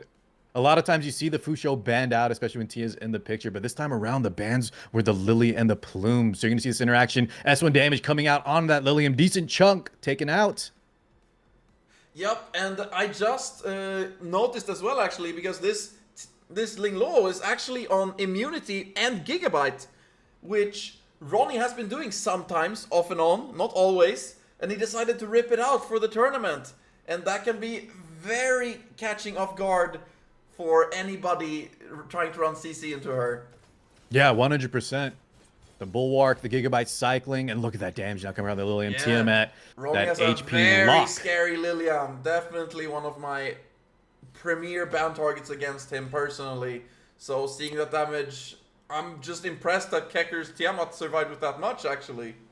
And this is where the Kraken kind of pivot there in the last pick could be costing Keker against this Bruiser lineup, right? We saw his initial S3, the speed tuning maybe off, not giving a lot of value. And now you have the Fusho set up, the Ling low providing a lot of healing, Lilium still healthy, Rahu full health, and the Kraken's gonna have to pull a lot of weight. Will he be able to do enough in this matchup? Yeah, that's the question, right? And I think a lot of it is gonna lay on if you can manage to kill this Lilium in any reasonable time. And now we have all these whale prayers, so even if the Kraken hits, it's actually very iffy. And the Lilium is gonna get to go here. There's only the Sanya for cleansing, but it might be enough against just one Lilium.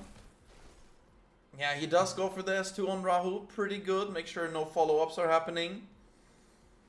And I'm surprised we are still going for the Tiamat, but it's very nice to get the transform out of the way so you don't get any of those double hits. That can always be funny, right? Just like, make it happen, whatever.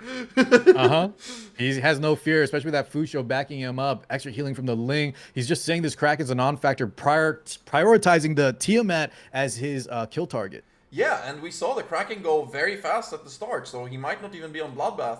And he just says, nah, I don't care. This Kraken's not going to do anything. That's Ronnie. Yeah, and Ronnie is showing up right now.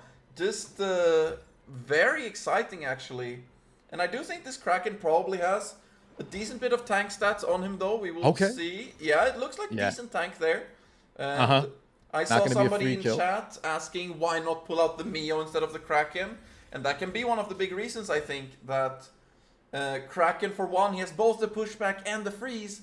But also, his Mio, I know, is super fast, so maybe he's not that tanky. He can put a bunch of tank on this Kraken, actually. We got a triple freeze going on there from Keker.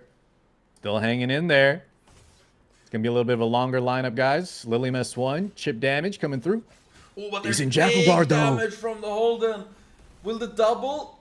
Oh, but she survives! Oh my god, she is and the Purify is here, and the Purify is here.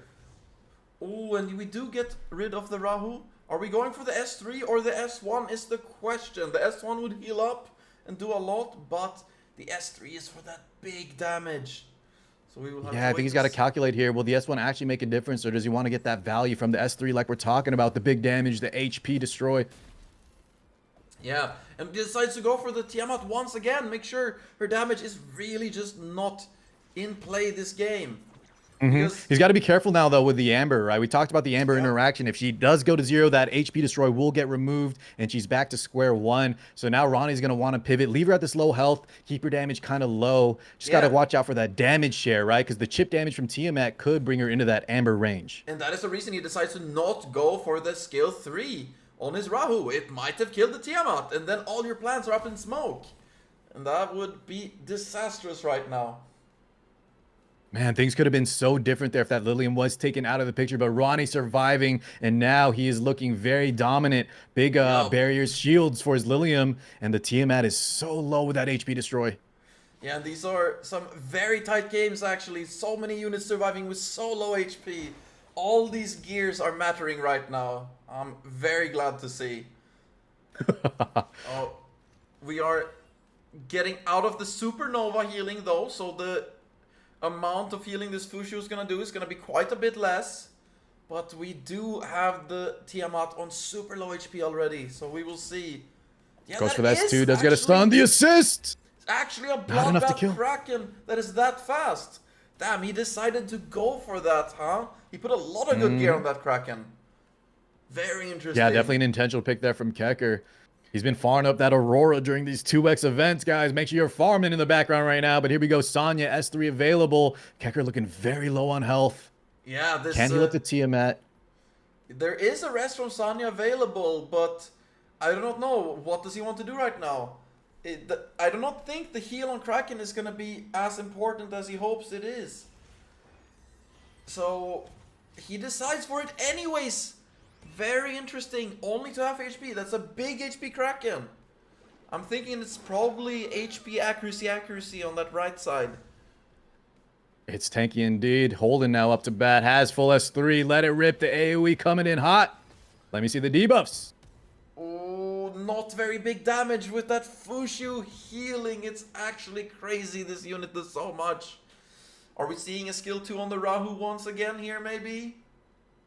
Gotta slow him down, but I mean, Keker's in a very tough spot here. Resist from that Ling. That's what I'm talking about. Him on the... Oh my god, and there's the assist. Kraken is finally out of there. Yeah, and Kraken is out of there and missed the freeze on the Ling low because he's probably a bit lower on that accuracy to be so tanky. And now, with no... Now we whittle down this Sonya, right? Yeah. We leave the Tiamat alone. Don't proc any brambles, no counter, single target. This Sonya out of the equation, and Ronnie's going to be looking so strong, potentially 4v2 scenario coming up. Yep, and we got the skill 3 from Lilium coming out very soon.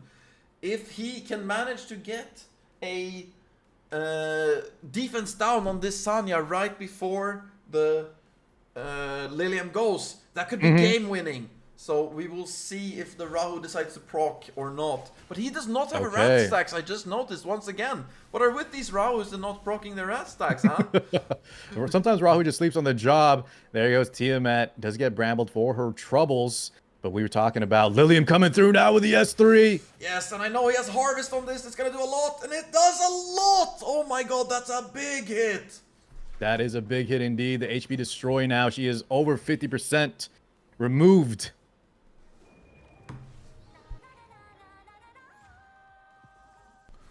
Oh, and the Gigabyte heals. Ling, though, just a lot of healing. Yeah, between the Fusho, he's hanging on there. That one chance to kill that Lilium was taken out back into the void state, and now things are looking all Ronnie plays. Yeah, Ronnie has been playing immaculately these imps. It's been looking very good. Very impressed with him. Nice drafts, nice play. Keker not ready for this, it seems like. Not bad damage from that Holden S1. We do have S3 available, Bread.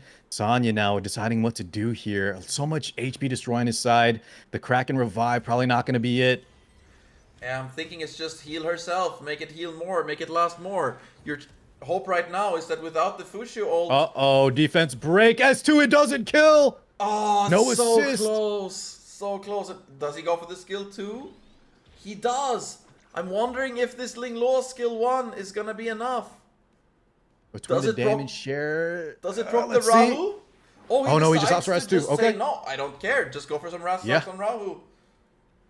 I do like that play, honestly. There we go. S1 damage coming up from the hole, and Fusho now ready to go. S1 not enough to finish, but there's the assist. Proc. Let's go, Rahu.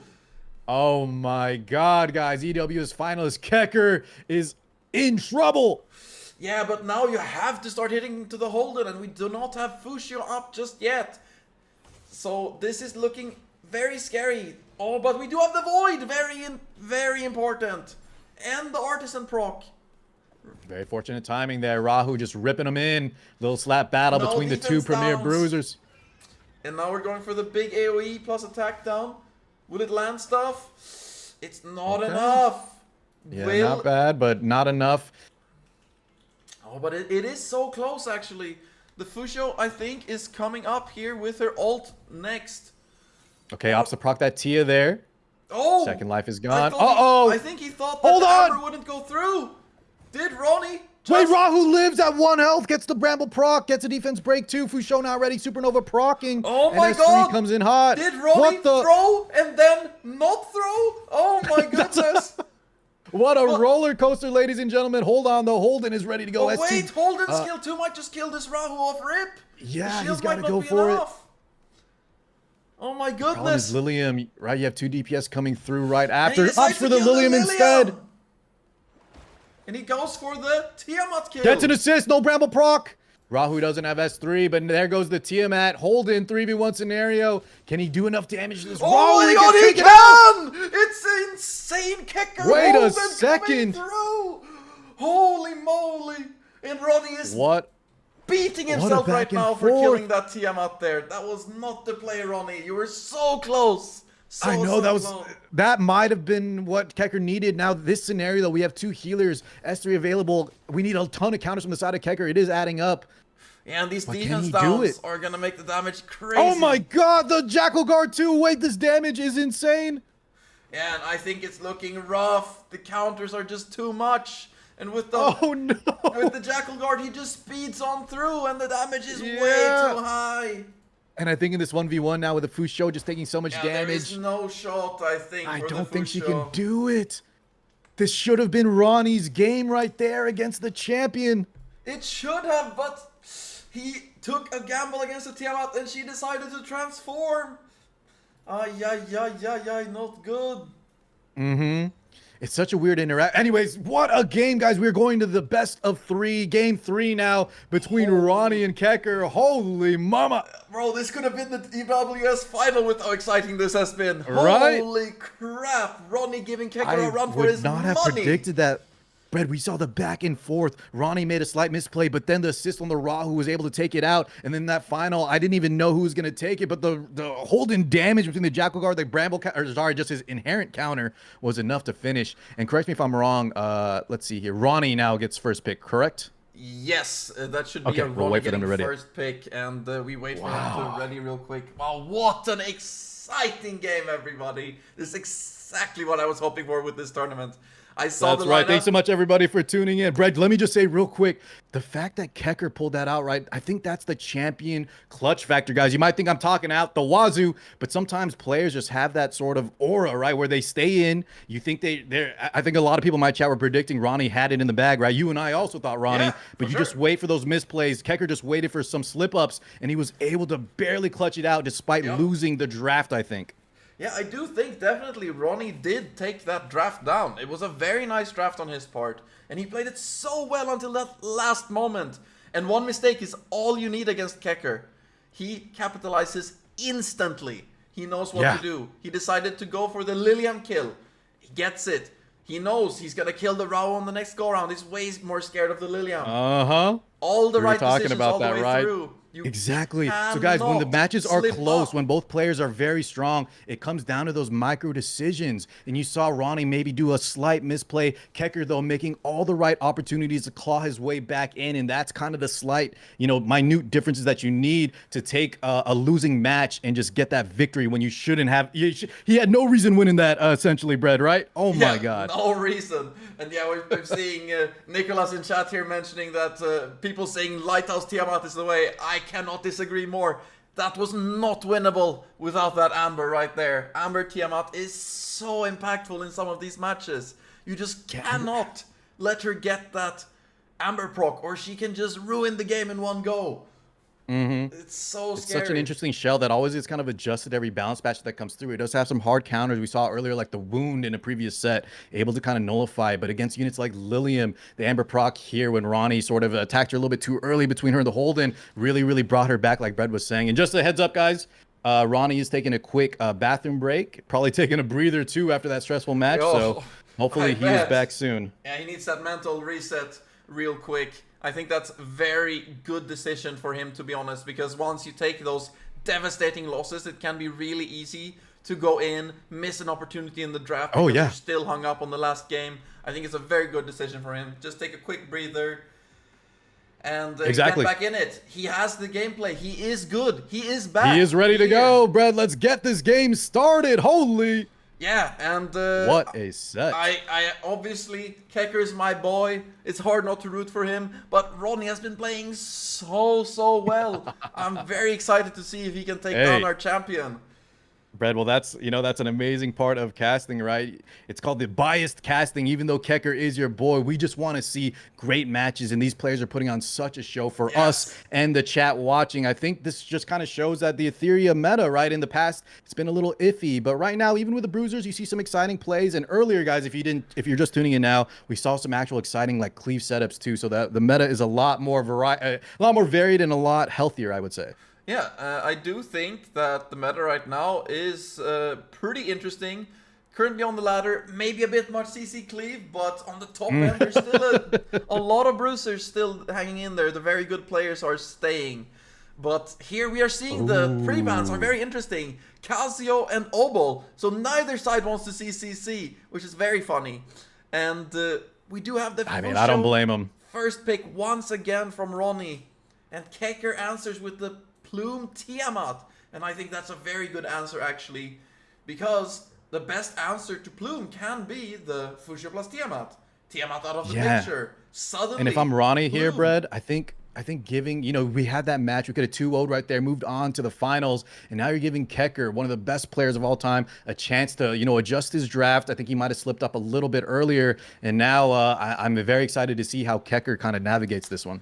Yep, definitely. And I think that the draft here from Ronnie is definitely not bad. I think this is a pretty solid one, relying on some good Rahu damage, also getting that Artisan Holden to work. And a lot of counters can be pretty good against the Plume, but it's iffy because she does reduce that defense, make those damages a lot. So I'm wondering if he's thinking like, okay, I'm going to ban Plume here. Let's play around always banning Plume. And that is definitely a viable thing to do. Just decide, okay, I'm going to ban this character, make sure my draft can clear anything else. Exactly. And that's a very, very great way to say it. A lot of times, guys, in this draft, we talk about, like, the 50-50 game of chicken. This time around, Brett is saying he's trying to plan his, entire lineup where he doesn't have any weaknesses showing through, so he can actually ban the first pick. Because a lot of times you might have to opt to ban the last pick, but especially with, like, Casio getting taken out, right? We don't have too many things, hopefully, that we are afraid of. But here, actually, I think there's a lot of things we are afraid of on Keker's side. This draft is looking disgusting. He has the Lily plus Tiamat, Lily plus Lilium, Lily plus Plume, and the Sanya on lock. This draft is scary. Oh my goodness. Yeah, how did this happen? I do not know what I would do from Ronnie's side here. Does he ban the Plume that he has tried to draft around? Okay. Or interesting. He goes for the now Lilium. has decided, I'm just going to take the Plume. We are Rahu solo DPSing with a Doki and Link to try and get rid of Plume. But this is looking iffy. I think Keker took this draft home. There's going to have to be some very good Rahu procs here for things to change. Oh my lord, yeah, this is looking rough for Ronnie right here. We have a Lily, Tiamat, Plume, Sonya lineup somehow making it through. Now, don't count out Ronnie. He's a good player. He does have Fusho Rahu, a lot of cycling and some cleansing. But, I mean, geez, I think you're right. Keker is definitely looking stronger, at least from the draft phase. Yeah, I think that Keker's Tiamat is strong enough that with the Lily, which I think he's deciding who he wants to Lily buff here, he goes for the Sonya very interestingly. I personally would have gone with Tiamat. But he decides, okay, I'm taking this game longer. I'm just going to let those Plume stacks stack up. Sanya will take me through, heal me through all that Rahu bullshit. That is also a very valid way to go about it. Because once you have those Quill stacks and then swap the Lily to the Tiamat, I mean, it's just going to die. Things are going to die instantly. No, you are right. So if he identifies, right, that his momentum here, the Tiamat, if he pushes up the Tiamat, what value is he going to get? You're behind a Fusho, a Ling. Instead, he's going to just try to get, some cycling on the Quills. Just stay alive, right? Make sure we have that ready to go. So Keker already planning for the end game. Yeah, and I think this was actually a very pivotal play here, because if he didn't pull out enough damage early with the Lily on the Tiamat, then he might get out-damaged by the Rahu in the long game, stacking up those Wrath stacks with that Doki ultimate stacks as well. And here he decides, no, I'm just not going to deal with that. I'm going to heal through all your bullshit, and then I'm just going to wipe you later. Mm-hmm. Yeah. Wow. Keker already planning 20 moves ahead. So guys, that does mean this is going to be a little bit of a longer one, right? We are planning for the late game here from the side of Keker. So he's got to hang in. You see that S2 come out, just not ripping any damage. It's not going to get you any value. Yeah, there's no reason here. It's just going to push things up. And I think Keker knows exactly what his win con is. Stack those Quill stacks, nothing else. Yeah. Stack Quill stacks, maybe stack the Sonya S3 revive bonus HP. Just get all the value you can. Ronnie most likely not going to be able to kill us between all of the defenses we have built up. The healing from the Sonya. Wow. And we do have this super fast Lily now with the Amber. And I think it was not on Bloodbath, right? In the last game it was played here. And that means there's going to be a load of cycling. And those stacks are going to go fast. Because Lily does not only push the one she's linked to, importantly. And the Jackal plus Plume, man, that thing is going to stack up fast. That's right, Brett. And just to let the people know that are watching, the Cursed Quill, the Plume, right, it does so much, stacks up to 10 times, although I've seen it stack even higher than that. But increased damage taken and reducing the speed cannot be purified or transferred. So we were talking about this game plan. Just have the long con, have that Plume get all the debuffs, have the Sonya S3 HP bonuses. Yeah, and he does the thing here. He decides, well, we're just going to keep hitting into the Fushu. We don't want to give them any more push than they need. Don't give them more buffs. Don't give them more anything. We are just stacking Quills for now. There is no reason to go for damage. He knows what the win con is. And now he has decided, okay, we might actually try and get some damage off here. Because there is the Plume ult coming up very soon as well. Probably going to be with the next Tiamat ult, so he might already be switching around the game plan. Very interesting from Keker there. Yeah, Keker going through the motions. Rahu is coming out. Defense break onto that Lily. Look at that Doki damage. Not bad. A little bit of chip. Yeah, if this Lily goes down here, that could be pretty bad for Keker. Oh, wow, the big Rahu hit! What? Holy, that's a big wrench in Keker's plans, I think. I looked away for half a second, and that proc already coming through. Rahu pumping out so much damage. Real quick, guys, big shout out to Elf Mage, one of the goats of other gacha games, and he was playing some Etheria bread, so we got other players tuning in to watch some high-level Etheria action. That's very exciting. Everybody tuning in. This is some of our highest-level players right now. Ronnie sitting in the top 10. Keker, our EWS champion. And it's looking like it's going to be a tight game, actually. We thought well said, brother. Tiamat rebuttal coming through the Amber proc. Now we have that Ling whale. Yeah, we thought that the Keker draft looked better, but we saw some huge damage coming out from the Rahu that maybe this is not over after all. We will see. Yeah, I think that's just the power of Rahu. Now the problem, right? We were talking about the Quills. We have 6 stacks going on. If Keker can kind of just hang in there, his game plan may still come to fruition. Just got to hang tight, survive. And there we go, we see the swap onto Tiamat like we talked about earlier. And he decides to go for it already. And there goes the ult from Rahu, big damage! Not bad, it's coming through Ronnie, pushing the tempo. Goes down fast, then we could see reversal very quick. He's gonna go for that Lily hit. Is it gonna hit? It is not, and that's a huge 50-50 loss for Keker. Yeah, and we're seeing another not S3. The best RNG on poor Ronnie's side with his darn Rahu, but things are tanky. That's what you sign up for, right? You live by the RNG, you die by the RNG, and here we go. Ling now ready, just S1 available, Whale Prayers to boot. Getting that damage on that Lily, defense break. She's looking low. Yeah, she's looking low. If we can see some... Oh, we have an ultimate up here. We have the ultimate ready. Yeah, there's gonna be some good pushes here. Is the Lily gonna go down? She is! She's out! Okay, 3v4 scenario, and he did just rip the S3, getting that extra HP onto himself on the Sonya. But as we said earlier, guys, even if you revive a unit in this game, they are in the back of the bar, so it's a little bit questionable. Yes, and we have another Fushu ult coming up here. So the oh my God, is Brett. looking healthy. the Fushu Doki Rahu is a really good trio to run. We are seeing the strength come through right here.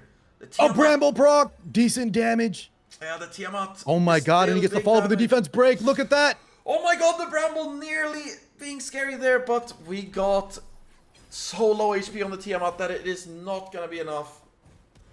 Ooh, Rahu now finally putting in some work. Jackal card damage getting him so low. We do have S2 now from the Doki available. Opting just S1 to that Tia, trying to get that proc. Bramble though. Oh, we're seeing the Amber gone. Oh, but it's a transform, and that might be another transform mistake by Ronnie. Wait a second, Ronnie, the back-to-back from last game, and his DPS are taken out. That might be your it. lesson. Oh no! Oh, that was so close. Oh, so well played by Ronnie until the last moment. Right, and I feel like this is some deja vu action. Ronnie, that time again, that Rahu was popping off. He was making some great plays. And then that Tiamat Amber interaction we saw in the previous match bit him in the butt once again.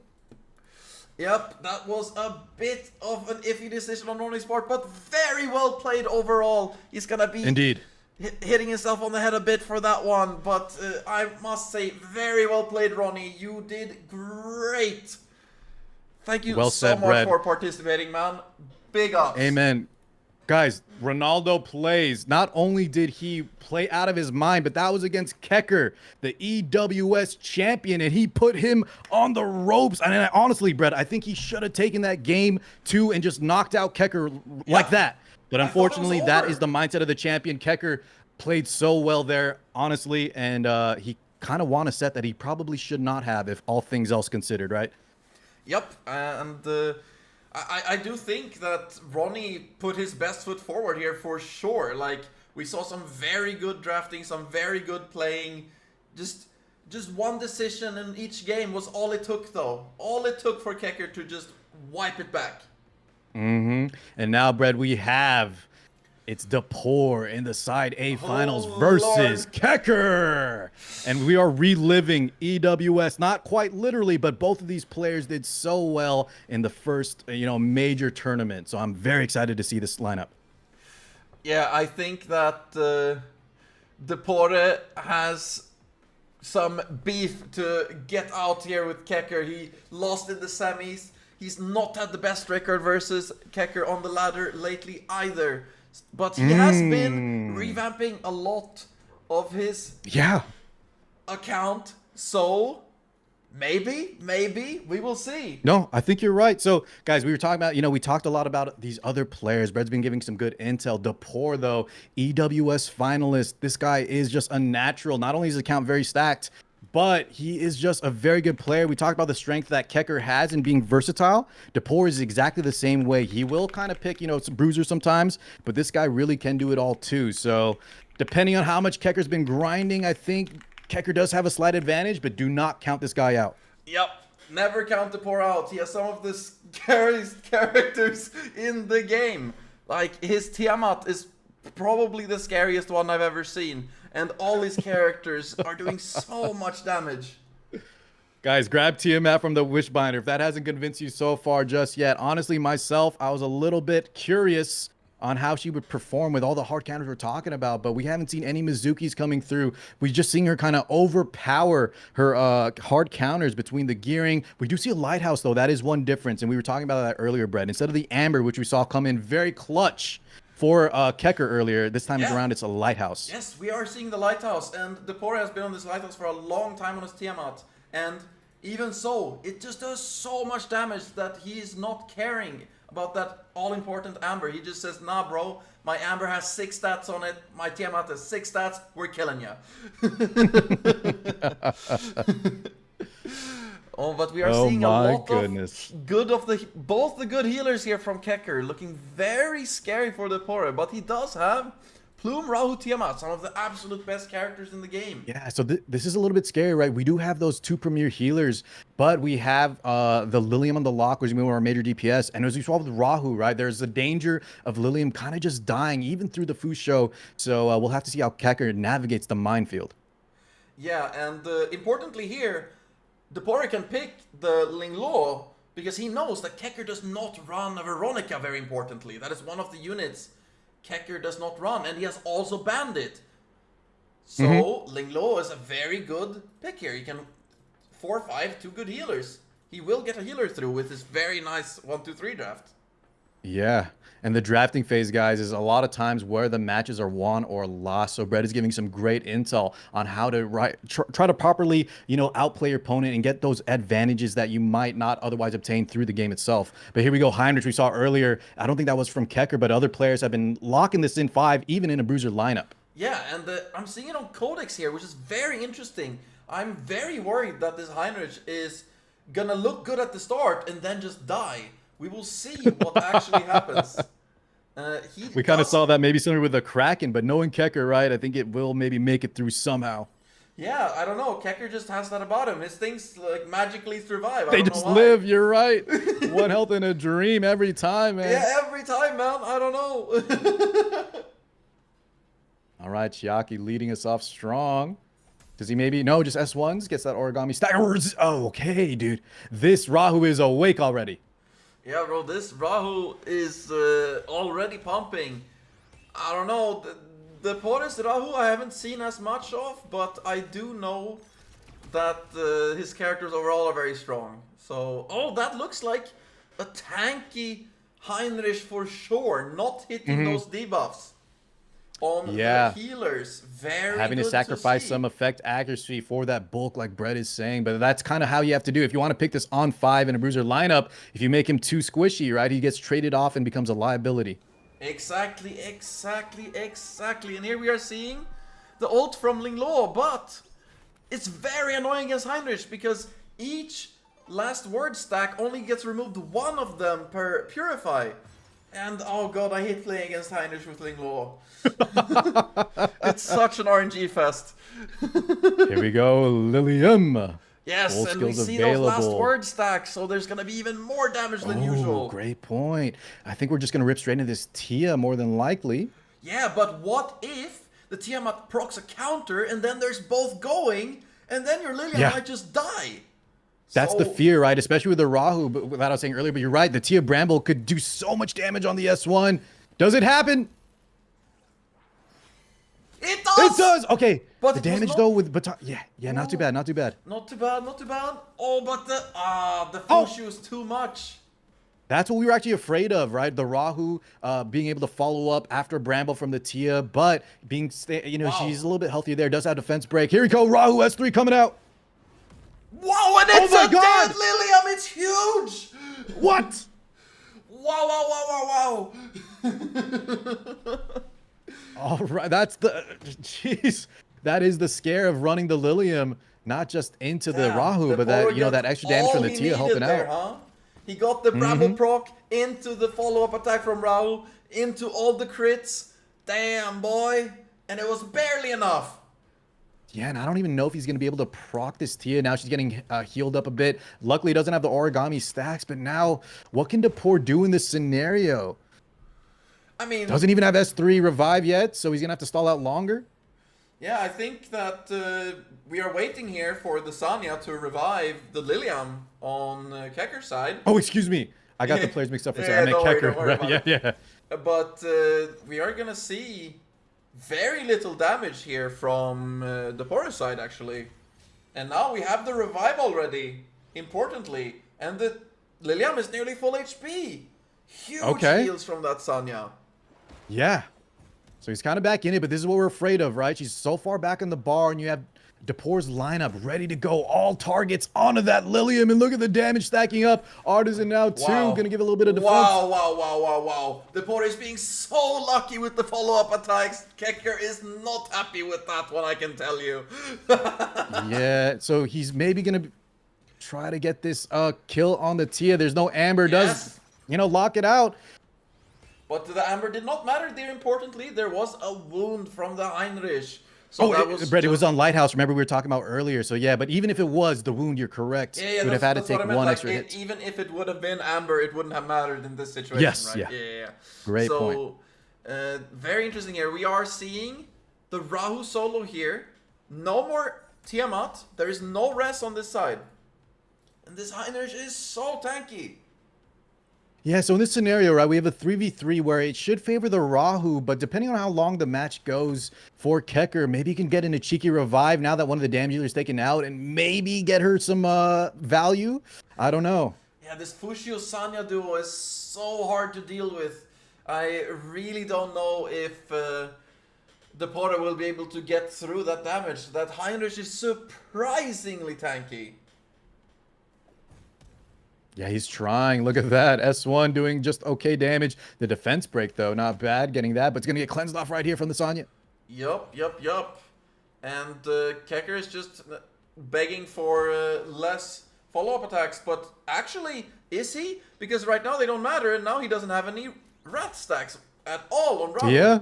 So Rahu maybe is just wants him to sitting go there. through right now, right? While the things are kind of chill. This is a neutral setup, guys. We're like back to square one, just missing one character each. However, Keker has some moving parts between the Sanya revive. And this is something that I think Depore has not been capitalizing on enough.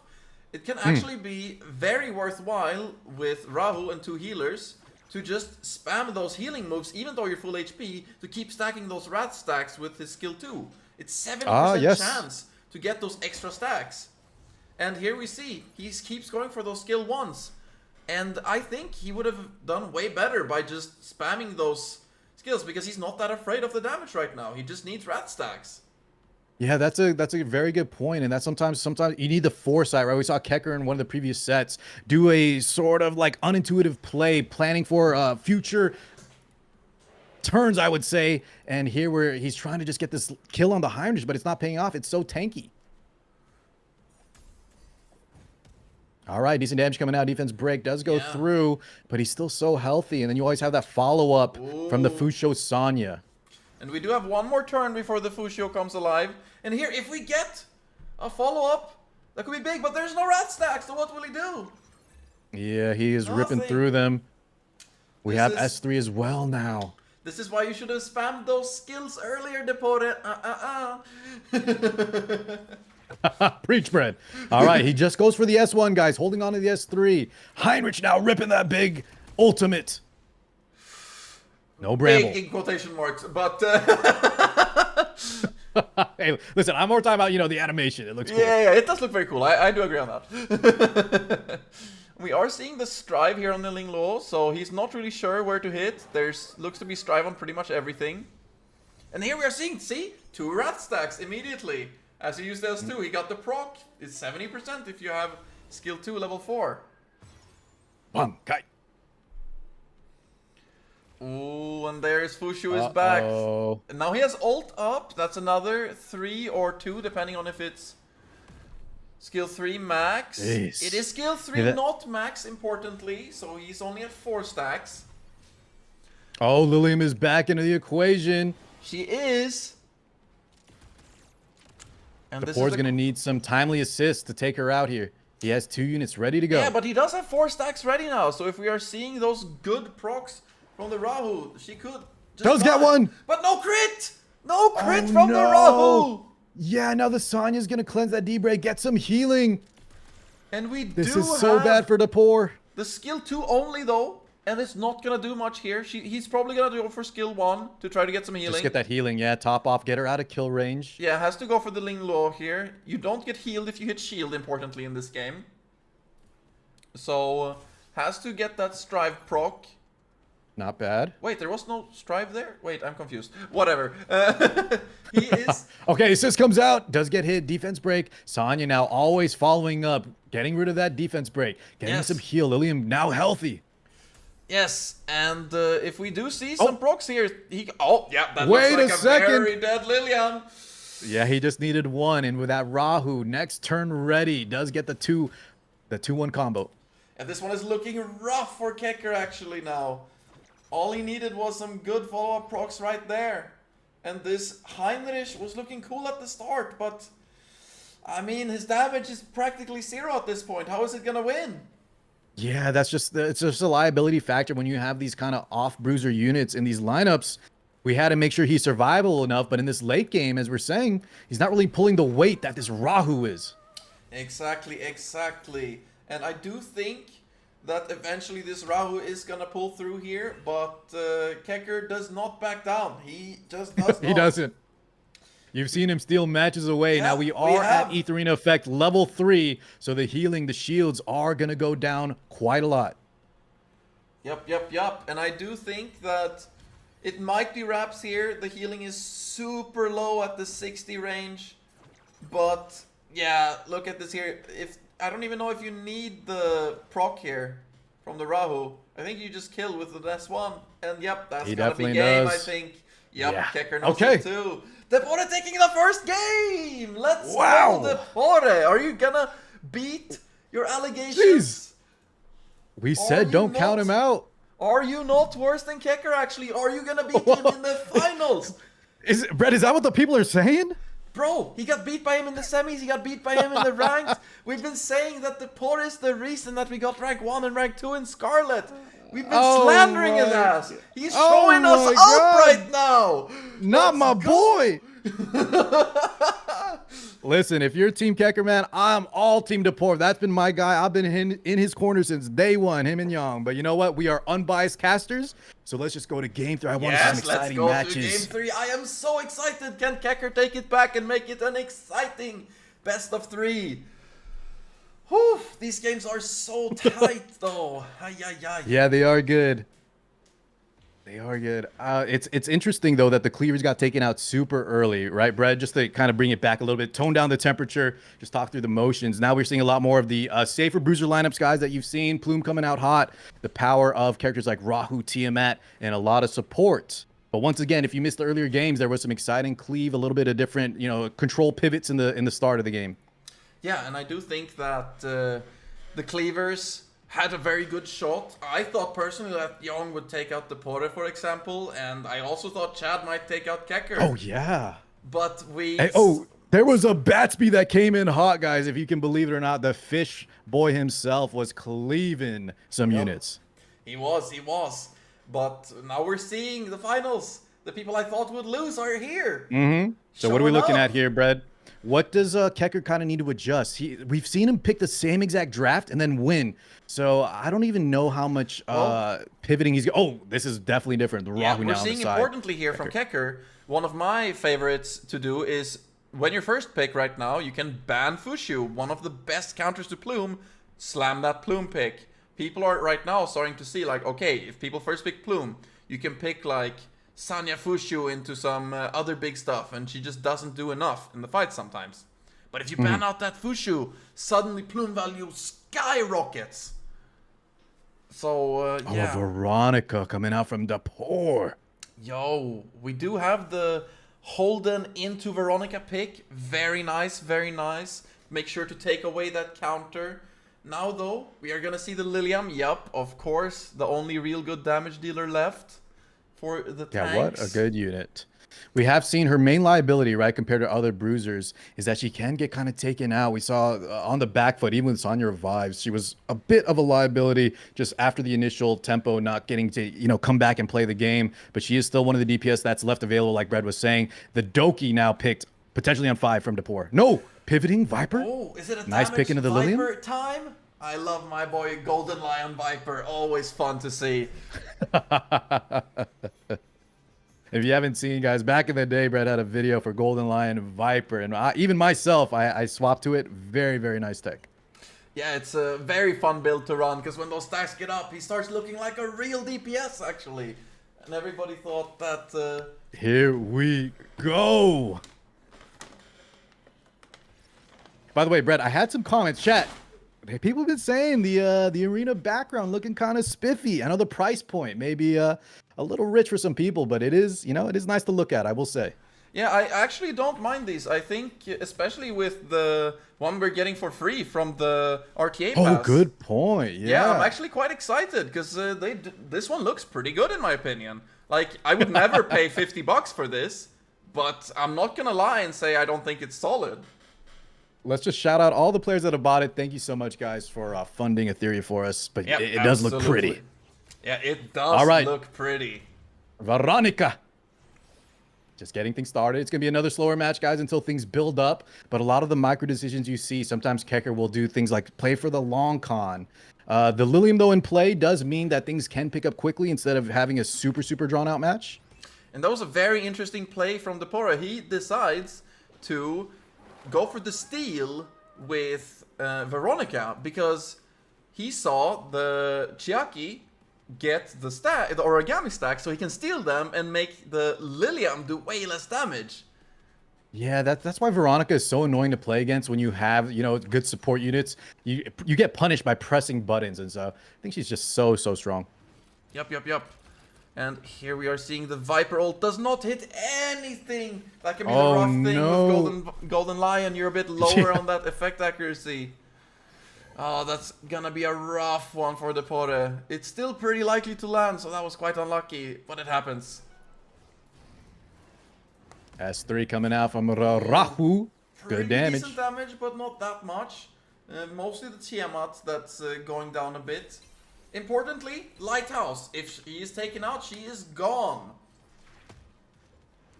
Oh, we are seeing the Viper proccing a lot here already. Already an extra ult. Wow, look at that Tia health. Yep, just going, and there's an ult. Decent damage. Yeah, not bad. She does scale off her current HP, so it was mitigated. Veronica is too, though, doing almost as much as Tiamat there. Yeah. The power of the Hollow Wing. She's going to be ripping through those. The cooldown resets coming in hot. Yep. And we are seeing the heals. The Tiamat is still relatively healthy, sitting at 62%. But what scares me with the 60 is that means that the Lilium still has the damage boost available on her next ultimate. You might have preferred 59, actually. Funny enough. Yeah, and we're seeing those stacks pumping up. 2 stacks already on the Golden Lion. Yeah. Oh my. Now let's see. The Lilium is out of Void. Can Keker somehow land a kill here between the Viper, the Tia, the S2 Veronicas? Yeah. Is that HP Destroy adding up? And I think he decided to go for the Chiaki heal herself, because it can be very easy to steal from a Lilium, for example, and he doesn't want the enemy to get all those origami stacks. Mm-hmm. And he probably has a bit of effect res on his Chiaki, so that should prevent that a lot Artisan of that steal proc. potential. Oh, gets we Bramble get the there. Bramble S1ing with the proc. Rahu. Yeah, getting the Lighthouse value there, actually. Heal back up, extra damage. Oh, the assist, though. But the Lighthouse is gone now. If we see another assist, the Wow, he is S1ing even with Jockey, gets countered, but you know, because the health is so low, fishes it for that Rahu assist and lands it, and now with no revive, Keker looking strong. Yup. And we are seeing the strength of Lilium coming out there. Lilium plus Rahu can be deadly into Tiamat. Getting her low, damage not enough, Rahu finishes it off. And now there's no rest, no Sanya. What will you do? Can this Viper carry? I don't know. Viper maybe plays the long game with the Viper. Veronica S2's the cooldown reduction we were talking about. But Ling, you know, maybe not the most burst healing. So as the Etheria effect comes through, I don't know. I don't know if it's going to be enough. I don't know either. This is a very scary one for Depore. It's already looking a little rough. These Rahu attacks are going to do so much.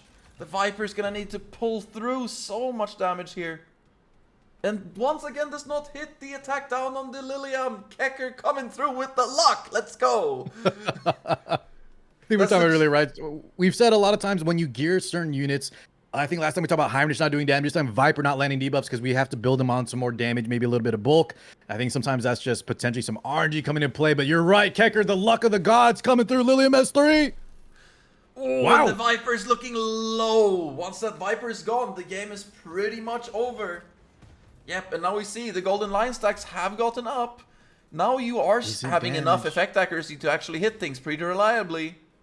There's that S2, Lilium looking low, but we have the Chiaki, and big burst Chiaki healing, has origami stacks. Massive healing. And the Sonya follow-up bread, this might be too much for Depore. Yep, and Or there's too much, yeah. no Rahu follow-ups, maybe. Depore is praying right now for Rahu to lay in bed. Keep sleeping, please. Keep sleeping. And I think you're trying to steal the origami stacks from the Rahu here. Oh, you stole it from the Lilium. Very interesting, very interesting. Mm-hmm. I do not know if killing the Lilium will even be enough. Ooh. Okay. And there's the Soul Ward. Yeah, so we do get the stun, but the Soul Ward keeping alive doesn't proc that AoE stun. Veronica there kind of paying off. Now Ling gonna try to keep him alive. Not very much healing Oh, though. but no cleanses whatsoever from Ling Lo. She is not pulling through. Why does this unit betray you in the most important moment? I don't know, but she always does. You know what? I kind of feel the same, to be honest. Like, she can feel so good sometimes, but sometimes I'm wondering, why are you here? It's a little bit like Rahu being asleep, but here we go. The Viper still low to pour. In big trouble on the back foot. Yeah, and we're seeing this Viper be very, very slow, actually. It has not taken a turn with that Soul Ward for a while. It's really just depending on those counter procs. Maybe in the low 200s. Taking another turn.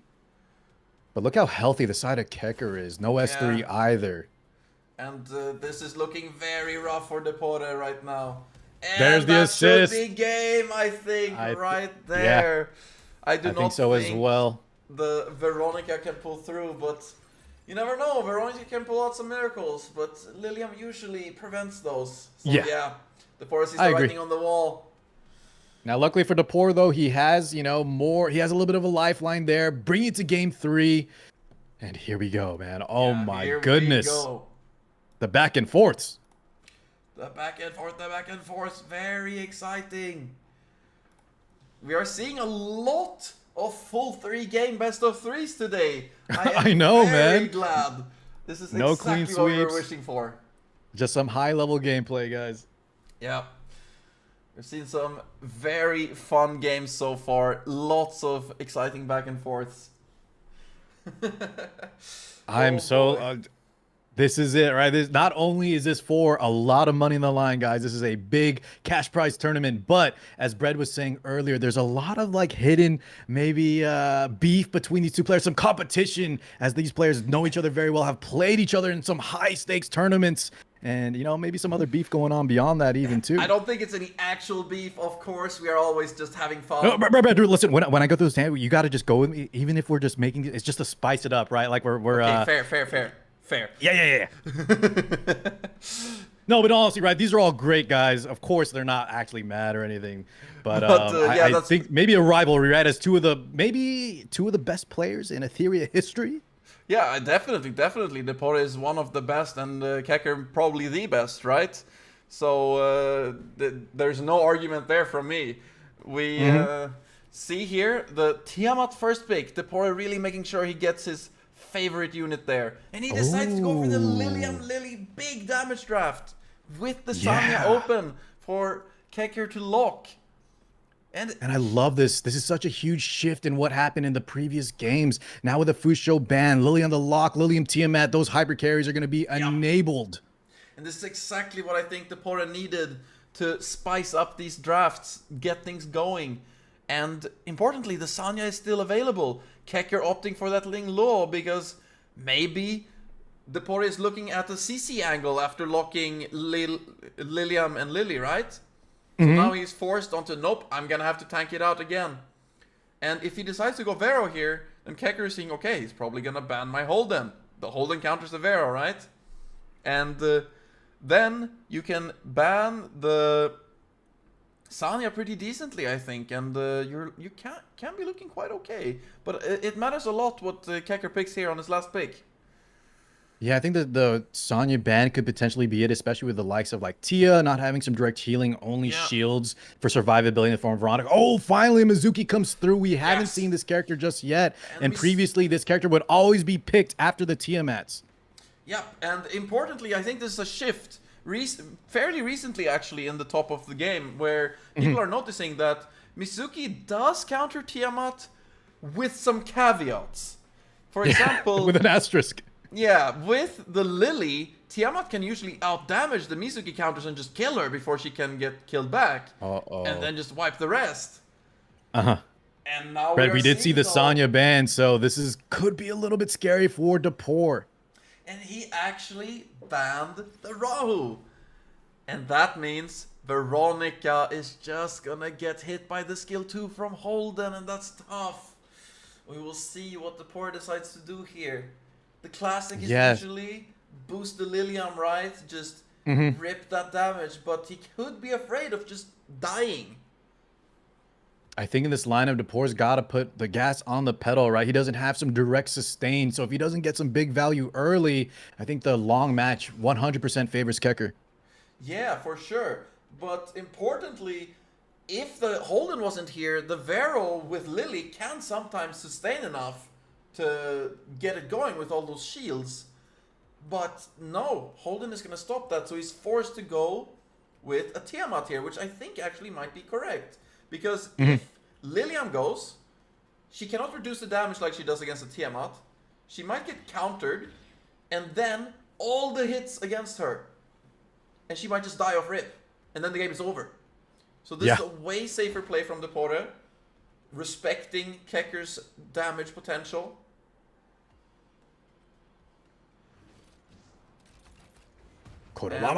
Ooh, we do see the attack down. Very important for Keker. Depore didn't land it this time. Keker lands it this time. This could be the difference. We will Does see. get Bramble to the face, though. Decent damage there. Yep.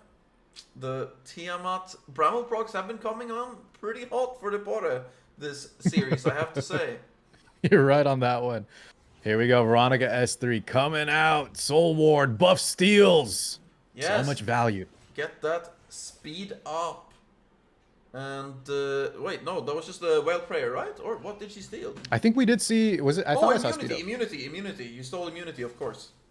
Yeah. Lilium now. She does have attack break. We talked about that. Did land from the Viper. Going to cut off a lot of damage from her. She does have self-attack up, but it's still, kind of a trade-off. Yes, definitely. So now she's going to be doing the raw damage here. And I'm wondering if he's considering going into the Viper, actually. If he gets that kill very quickly, things could look way better for him. He was kind of low. But the damage with the attack down is not it. It's very scary. The Tiamat's already looking so low. We're not seeing any Lighthouse procs here. Yeah. Mizuki does get defense up for the team. But Viper is looking low. Does get his S3 rebuttal. Oh my god. Oh no! See the kill? We do the see Bramble. The Tia is awake. No, that was actually just the Lily with the Tiamat. That was the was it? Sorry. I counterproc from Viper. That's right. You can't counter off the Viper buttle. You're right on that one. Yeah, no, it was just Lily being delayed a bit. Oh, but the Linglo is so tanky, actually. And obviously the Tiamat is low on HP, so the damage is not that high. He's considering here, will he just S2 the Veronica? Is that the play? We do not know. Get a pushback. She did already press S3. Yeah, I do think that's the play right now, because if he hits some big shields, then he can make a very good comeback from there, maybe. But if there's no shields, these HP bars are looking very low. He goes for the S1, tries to kill the Lilium of Rip, and it works! Oh, Lord. He said, Brad, I see your idea, but I have a better one. Yep. So, yeah, and he decides to actually skill to the Lily now that the Veronica... Yeah, sends it in, does get that turn meter, the skill reset, and now this Tiamat with no direct healing does have Lighthouse, but she is so low. Yep. And Veronica had already gone, so he's not that afraid of things happening. Just push that Lily back. And now, yup, oh no, Keker! He's looking like he's got this one in the bag.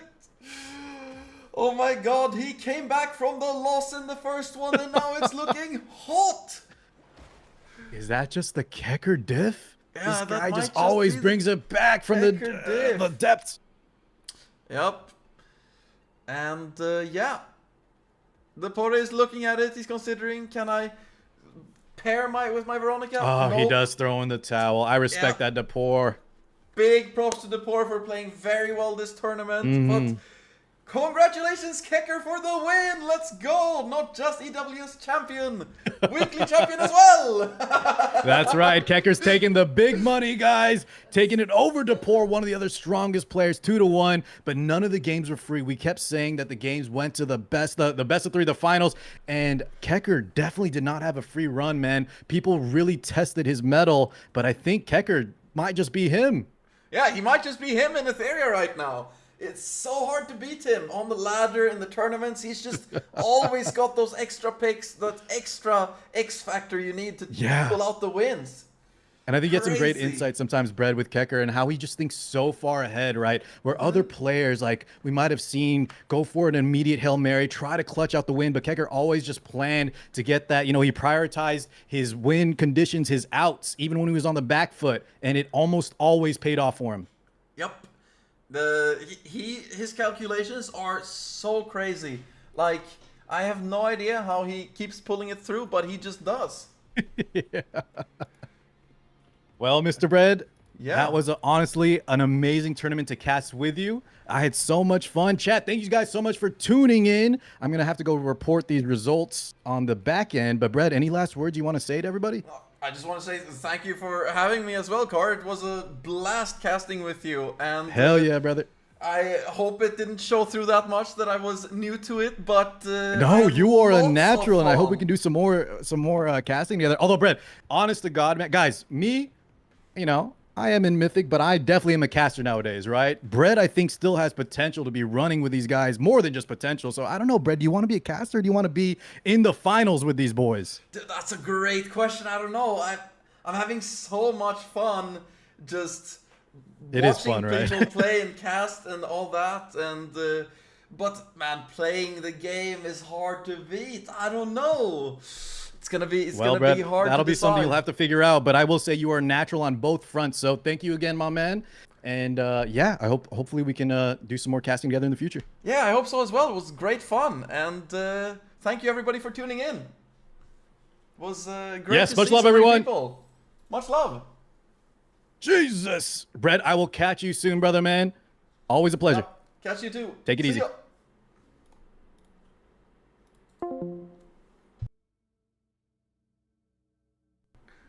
Yep, and thanks everybody for tuning into the stream so much, and I will see you around tomorrow for my usual Sunday streams. And bye everybody!